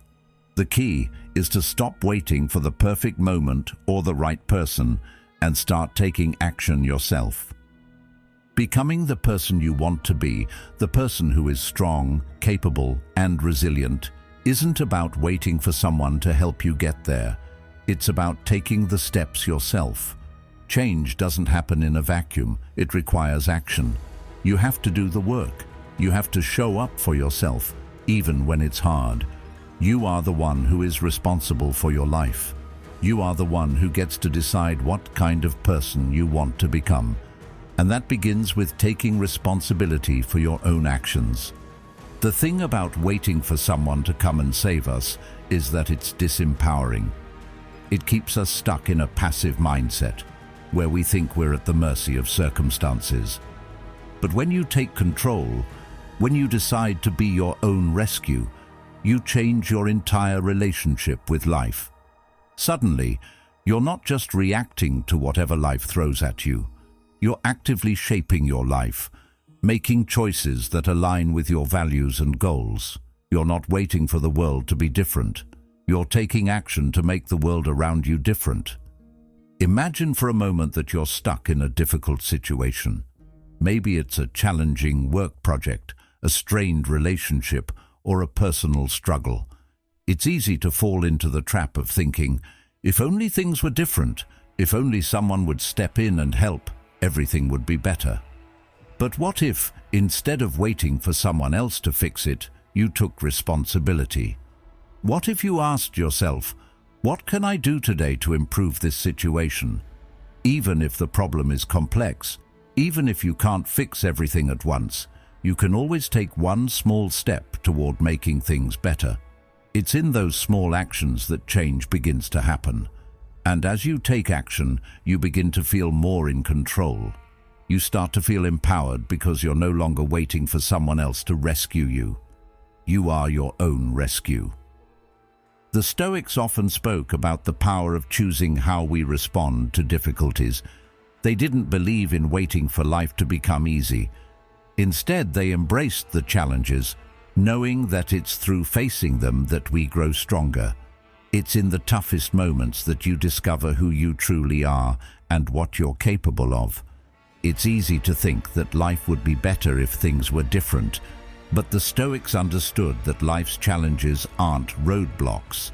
They're opportunities to build resilience, wisdom, and strength.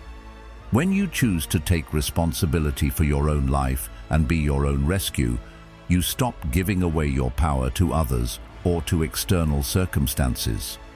You realize that you don't need anyone else to come to your aid because you have the ability to handle things on your own. It's not always easy and it's not always comfortable, but it's incredibly empowering. As you start to take action, as you begin to solve problems on your own, you build self-trust. You prove to yourself that you can handle whatever comes your way. You no longer rely on others to fix your problems. You become the person who fixes them. Jung's philosophy of self-realization aligns perfectly with the Stoic mindset. Jung believed that the process of becoming who you truly are requires taking full responsibility for your own life. He wrote, "Your vision will become clear only when you can look into your own heart. Who looks outside, dreams. Who looks inside, awakes."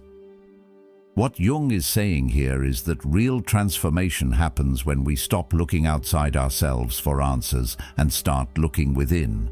It's when we take control of our own responses and actions that we begin to truly awaken to our potential.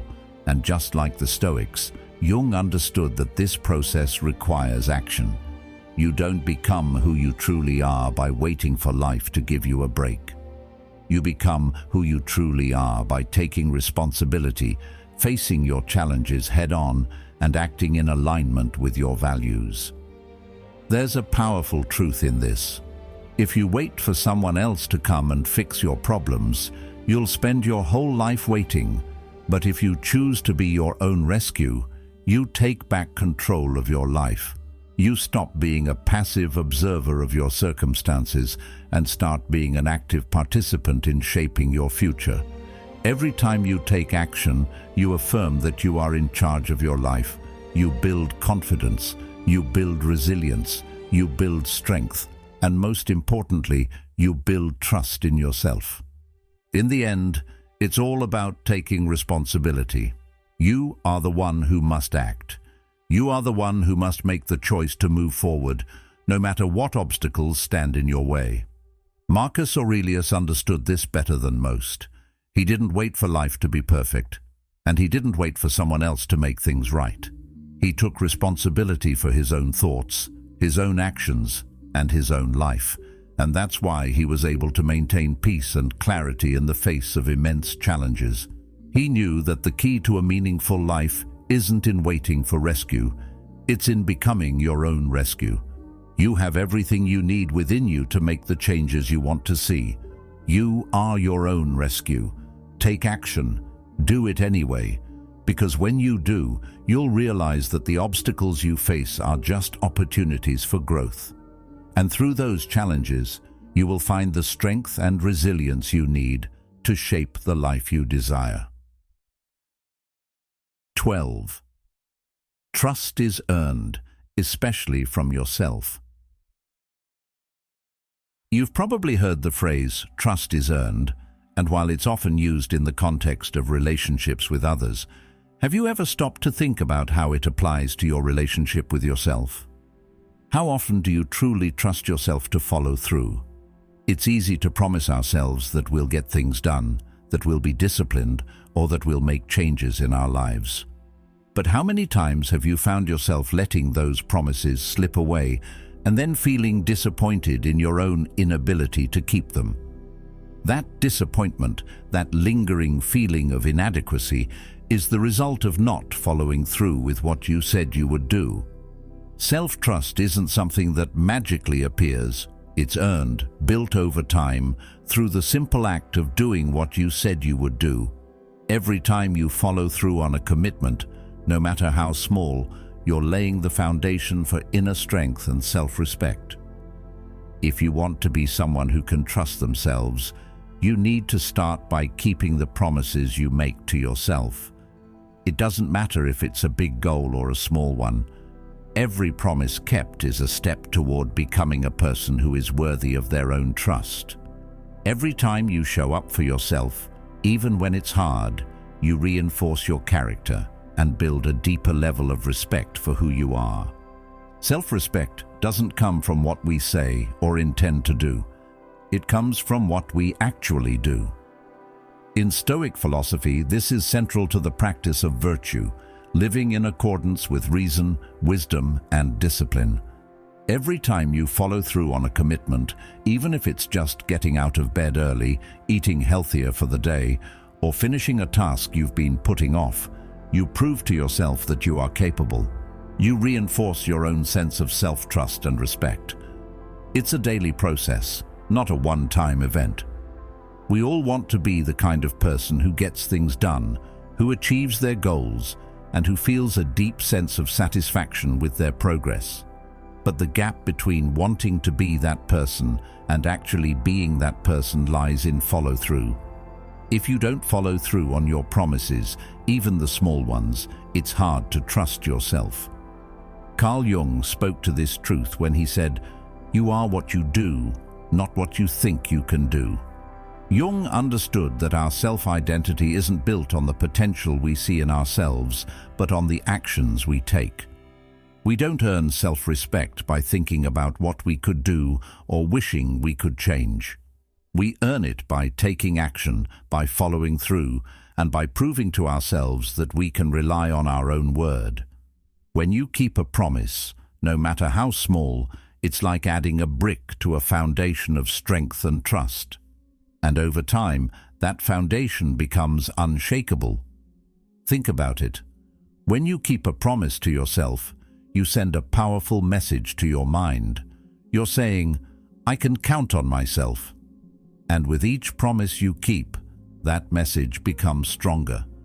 But when you break a promise to yourself, even the smallest one, you send the opposite message. "I'm not reliable. I can't trust myself." It's in the little things, the daily actions, that we build our sense of integrity and trust. It's easy to think that big dramatic actions are what define us, but in reality, it's the small, consistent steps that create the strongest foundation. Now, let's be clear, following through doesn't mean being perfect. We all slip up from time to time. We all break a promise or fall short of our goals. But the key is to keep going. The Stoics understood that life is full of setbacks, challenges, and obstacles. What matters is how we respond. Do we let our failures define us, or do we use them as opportunities to learn and grow?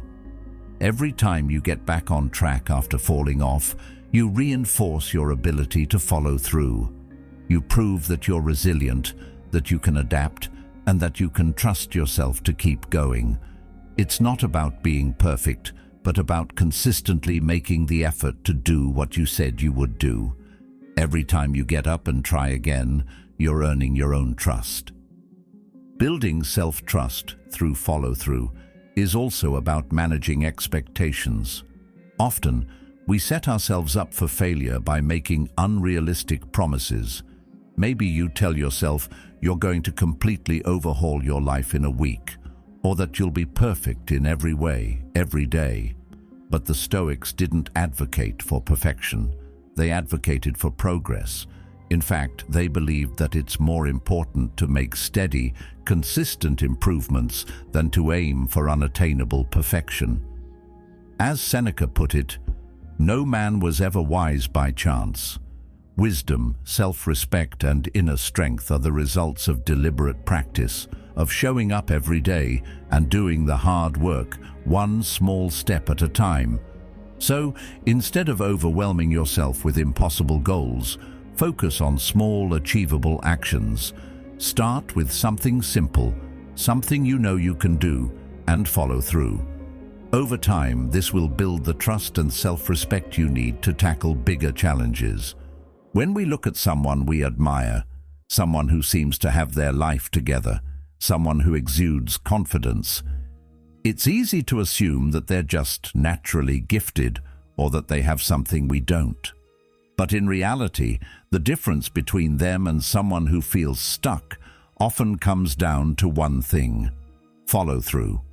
Successful people, whether in business, relationships, or personal development, don't get where they are by talking about what they want to do. They get there by doing the work, day after day, no matter how small or insignificant the task might seem at the time. Their confidence isn't based on a few big wins. It's built from a lifetime of small actions that add up.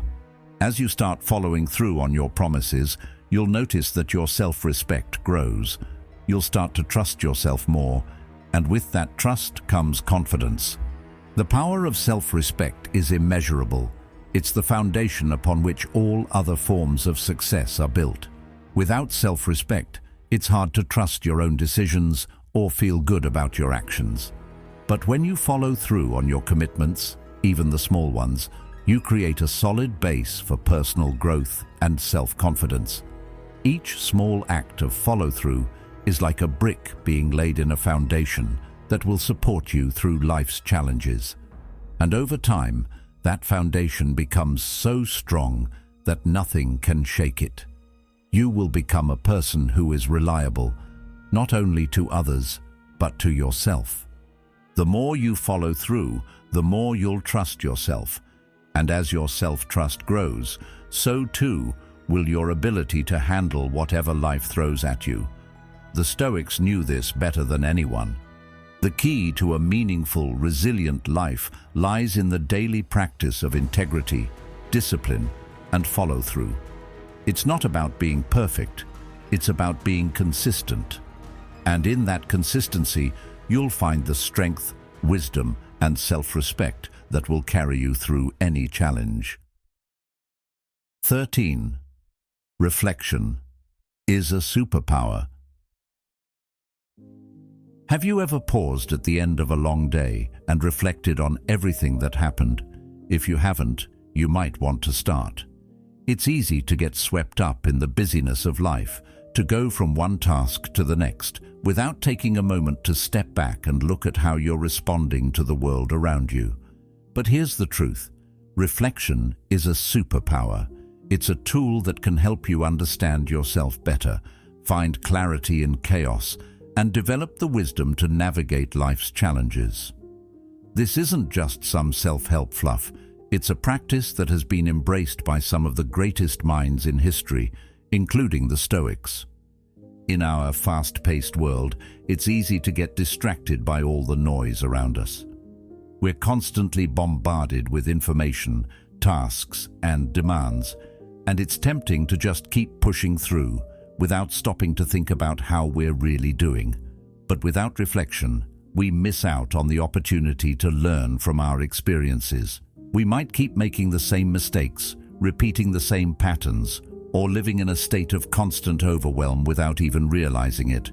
As Carl Jung once said, "Who looks outside, dreams. Who looks inside, awakes." Reflection is about looking inward, understanding your reactions, your triggers, your motivations, and using that understanding to guide your future decisions. It's the key to self-mastery. The power of reflection lies in its ability to build self-awareness. When you take the time to reflect, you become more conscious of your thoughts and behaviors.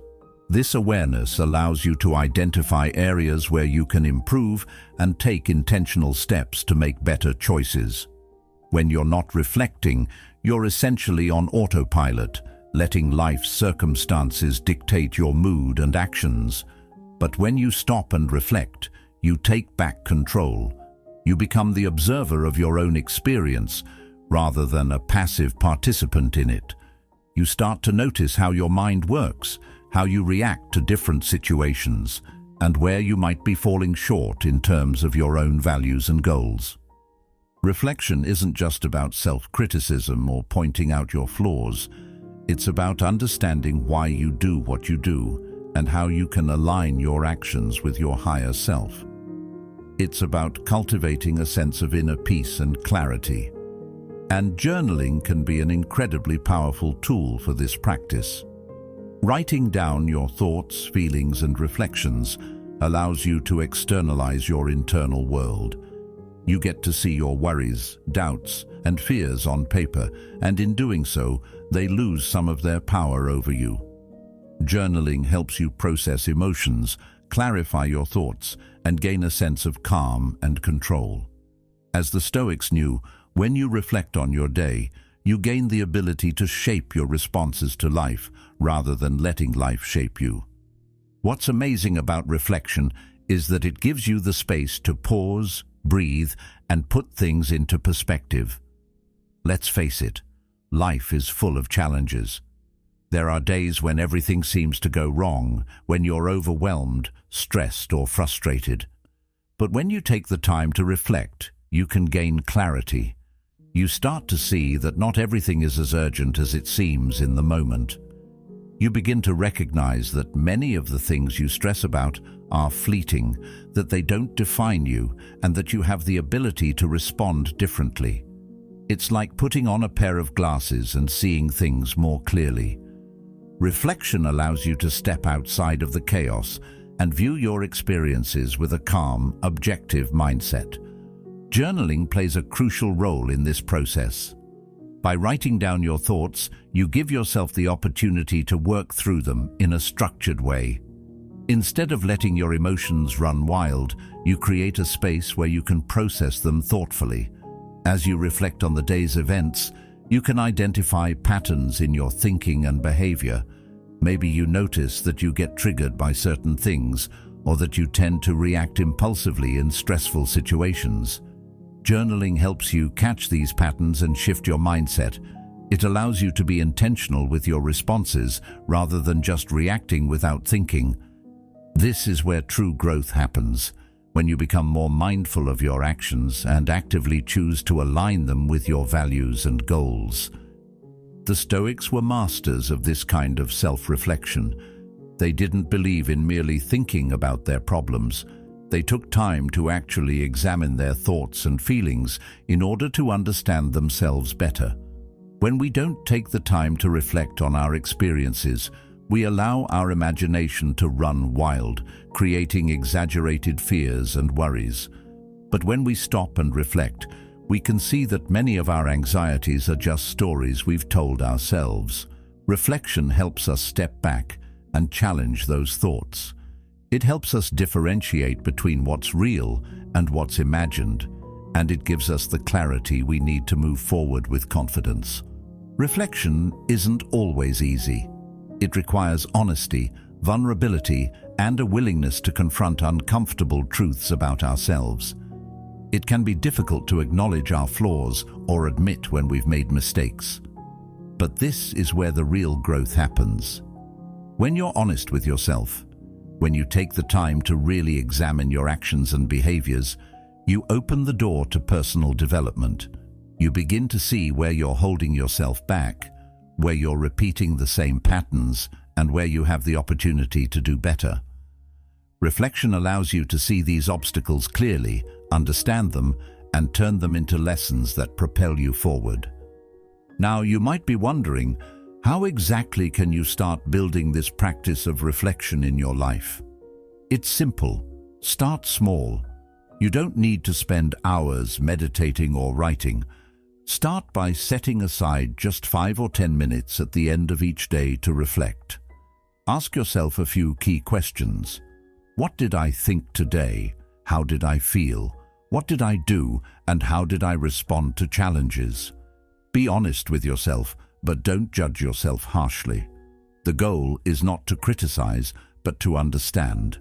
The more you do this, the more natural it will become. You'll start to notice patterns in your thinking and behavior. You'll begin to understand yourself more deeply, and you'll feel more at peace with who you are and where you're headed. Remember, reflection isn't just about looking back. It's about using the past to shape a better future. Every time you reflect on a mistake or a challenge, you're creating an opportunity to learn and improve. And with every lesson learned, you build a stronger, more resilient version of yourself. The Stoics knew that self-awareness was key to personal growth. By reflecting on their thoughts, feelings, and actions, they were able to align themselves with their values and live a life of purpose and meaning. And you can do the same. With consistent reflection, journaling, and self-awareness, you'll develop the inner calm and clarity that will help you navigate life's ups and downs with grace. Take the time to reflect. Start journaling. Ask yourself the tough questions. It's in these quiet moments of introspection that you'll uncover the power to live with more intention, more peace, and more confidence. Reflection is your superpower. It's the tool that allows you to take control of your life and shape it into something extraordinary. 14. The mind needs guidance, not suppression. The mind can be a wild thing, isn't it? It races from thought to thought, creating stories, building anxieties, and sometimes spiraling into confusion. Have you ever felt like your thoughts were out of control? Like your emotions were pulling you in every direction, making it hard to focus or feel at peace? It's a common experience, and it's easy to feel overwhelmed by the constant flow of thoughts and feelings. But here's the thing. The Stoics didn't believe in repressing or ignoring those emotions. Instead, they advocated for guiding them. They understood that our emotions, though powerful, don't need to be our masters. We don't have to suppress them, but we do need to steer them in a direction that serves us. It's like having a wild horse. You wouldn't just break the horse's spirit. Instead, you gently guide it in the right direction. And that's exactly what we need to do with our minds. The Stoics understood that the mind needs guidance, not suppression. Emotions are natural. They are a part of what it means to be human. We feel joy, sadness, anger, fear. These emotions are built into us. They're not something we can simply get rid of or push away. What we can do, however, is learn how to manage them. Think of your mind like a horse, as the Stoics might suggest. It's wild, powerful, and can take you places you might not want to go if left unchecked. If you just let the horse run free, it could cause chaos. But if you gently guide it, you can steer it towards something productive, even beautiful. This is how the Stoics saw emotions and thoughts. They weren't things to be afraid of, nor were they to be suppressed. They were to be understood, observed, and gently guided. When you allow yourself to become aware of your emotions without immediately reacting to them, you create a space for clarity and understanding. You start to see that your emotions don't define you. They are simply signals that can teach you about yourself, but they don't need to control you. If we let our emotions run unchecked, they control us, and we end up feeling like we're at the mercy of whatever comes our way. But when we take the time to understand our emotions, to observe them without judgment, we gain the power to direct them. We begin to see them for what they are, temporary feelings that don't need to dictate our actions. And this awareness gives us freedom. It gives us the ability to choose how to respond rather than simply reacting based on our emotions. So, how do we go about guiding the mind? The first step is awareness. The Stoics didn't believe in ignoring or repressing emotions. They believed in acknowledging them and observing them without being swept away by them. This is where mindfulness comes in. Mindfulness isn't about stopping your thoughts or pretending you don't have emotions. It's about being present with what's happening in your mind without judgment. You notice when your thoughts start to spiral or when your emotions start to rise, but you don't immediately react. You just observe. This practice creates space between stimulus and reaction. Instead of reacting impulsively to what you're feeling, you can choose a more intentional response. Imagine you're facing a stressful situation, maybe a big presentation at work or an argument with a friend. It's natural to feel anxiety or frustration. In the past, you might have let those emotions control you. You might have become defensive, nervous, or angry. But now, with the guidance of Stoic principles, you can practice mindfulness. You can notice the anxiety creeping in and simply observe it without becoming overwhelmed by it. You can recognize, okay, I'm feeling anxious right now, but I don't have to act on it. I don't have to let it define me. I can choose a calm, thoughtful response. This is the power of awareness. It allows you to separate yourself from your emotions, and in doing so, you regain control. The Stoic philosophers knew that emotions, while powerful, are not inherently bad. They're a part of life. What matters is how we respond to them. If we let our emotions control us, we lose that power. But if we practice mindfulness and awareness, we can guide our emotions in a way that serves us. We can take that wild horse of the mind and gently direct it toward peace and clarity. Jung's ideas also align with this approach. He believed that self-awareness is the key to personal growth. The privilege of a lifetime is to become who you truly are, he said. And becoming who you truly are involves understanding your mind, the way you think, feel, and react. It's about bringing the unconscious to the surface so that you can consciously guide your actions. When you understand your emotional patterns and the ways your mind works, you gain the ability to steer your life in the direction you want it to go. You don't let your emotions control you. Instead, you take the reins and guide them in a way that aligns with your values and goals. One of the most powerful things about this Stoic approach to emotions is that it helps you develop resilience.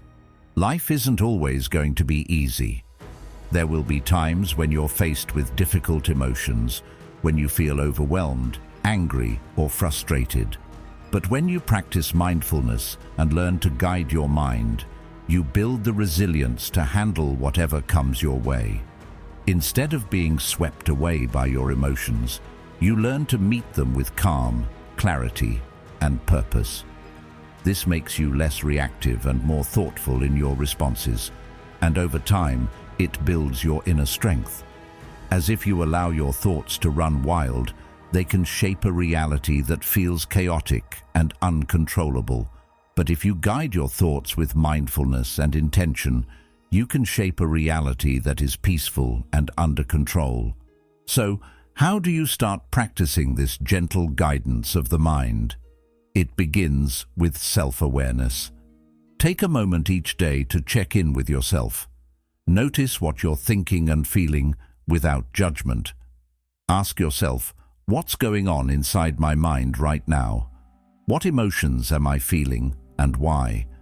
The more you practice this awareness, the easier it becomes to catch your emotions before they spiral out of control. And when you do notice those emotions, don't try to suppress them. Just acknowledge them, observe them, allow them to be there without becoming overwhelmed by them. Then, you can decide how to respond in a way that aligns with your values and goals. As you continue to practice this mindfulness, you'll begin to notice a shift. You'll become more aware of your emotional patterns and reactions. You'll start to see where you tend to react impulsively and where you can choose a more intentional response. This shift in awareness is the first step toward mastering your mind. It's the beginning of guiding your thoughts rather than being controlled by them. And over time, you'll find that you have more control over your emotions, your actions, and ultimately, your life. The Stoics understood that emotions are a part of being human. They didn't try to eliminate them or suppress them. They knew that, just like a wild horse, our emotions can be powerful and unruly. But with practice, we can guide them. We can direct them in a way that serves us rather than letting them control us. This practice of mindfulness and self-awareness is not just a tool for managing emotions.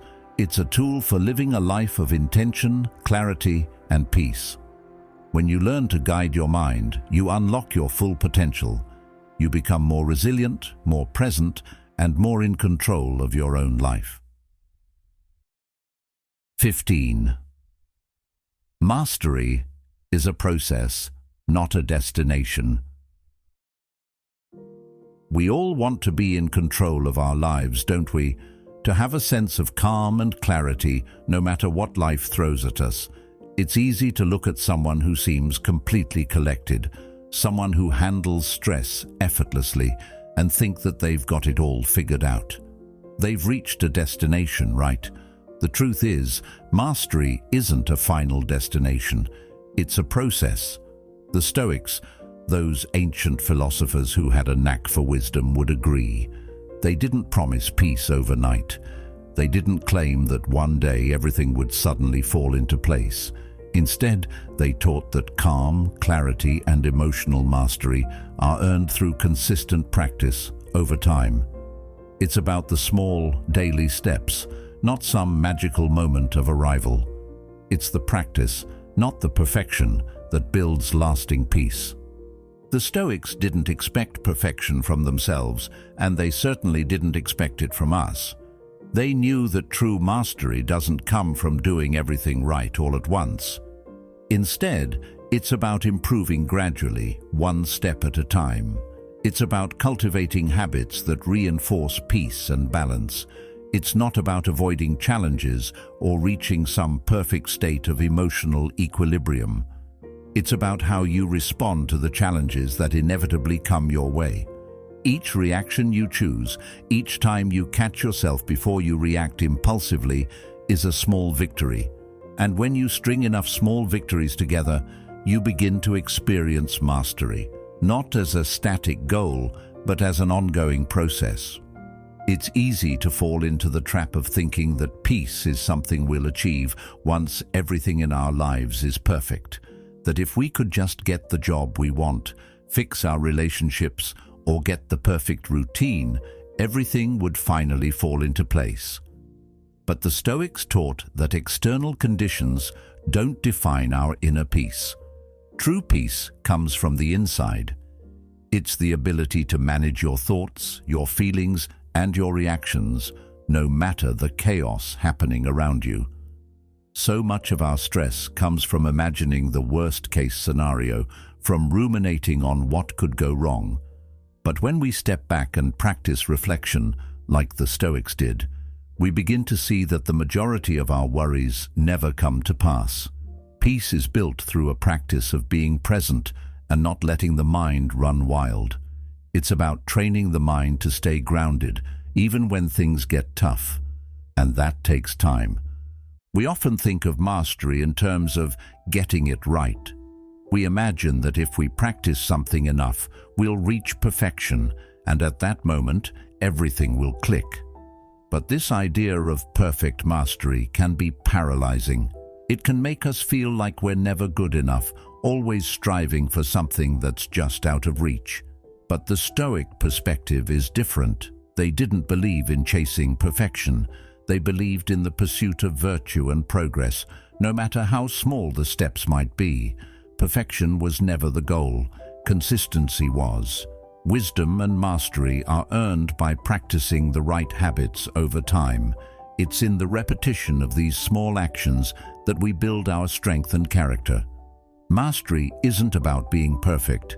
It's about being persistent, accepting that you will stumble along the way. But those stumbles, those moments where you fall short, are just as important as the moments when you succeed.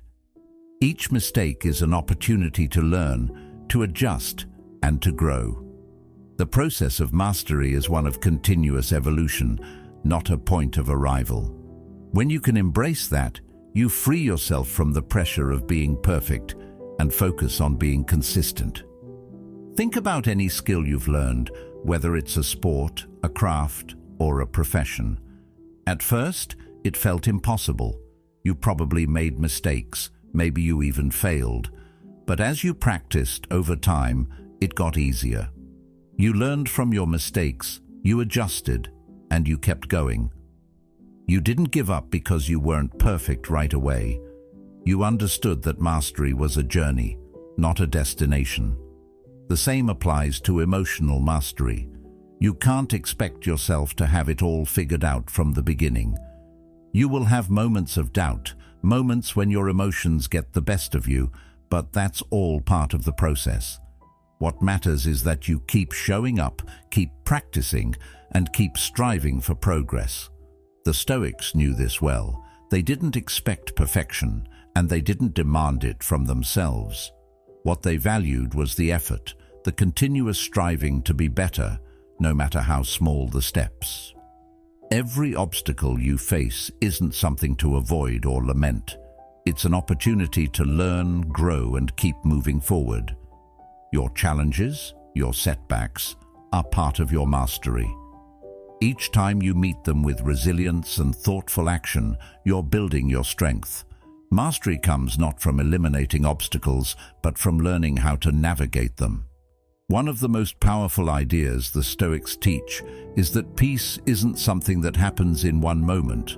It's not about waiting for life to calm down or for everything to fall into place. Peace is a byproduct of practice.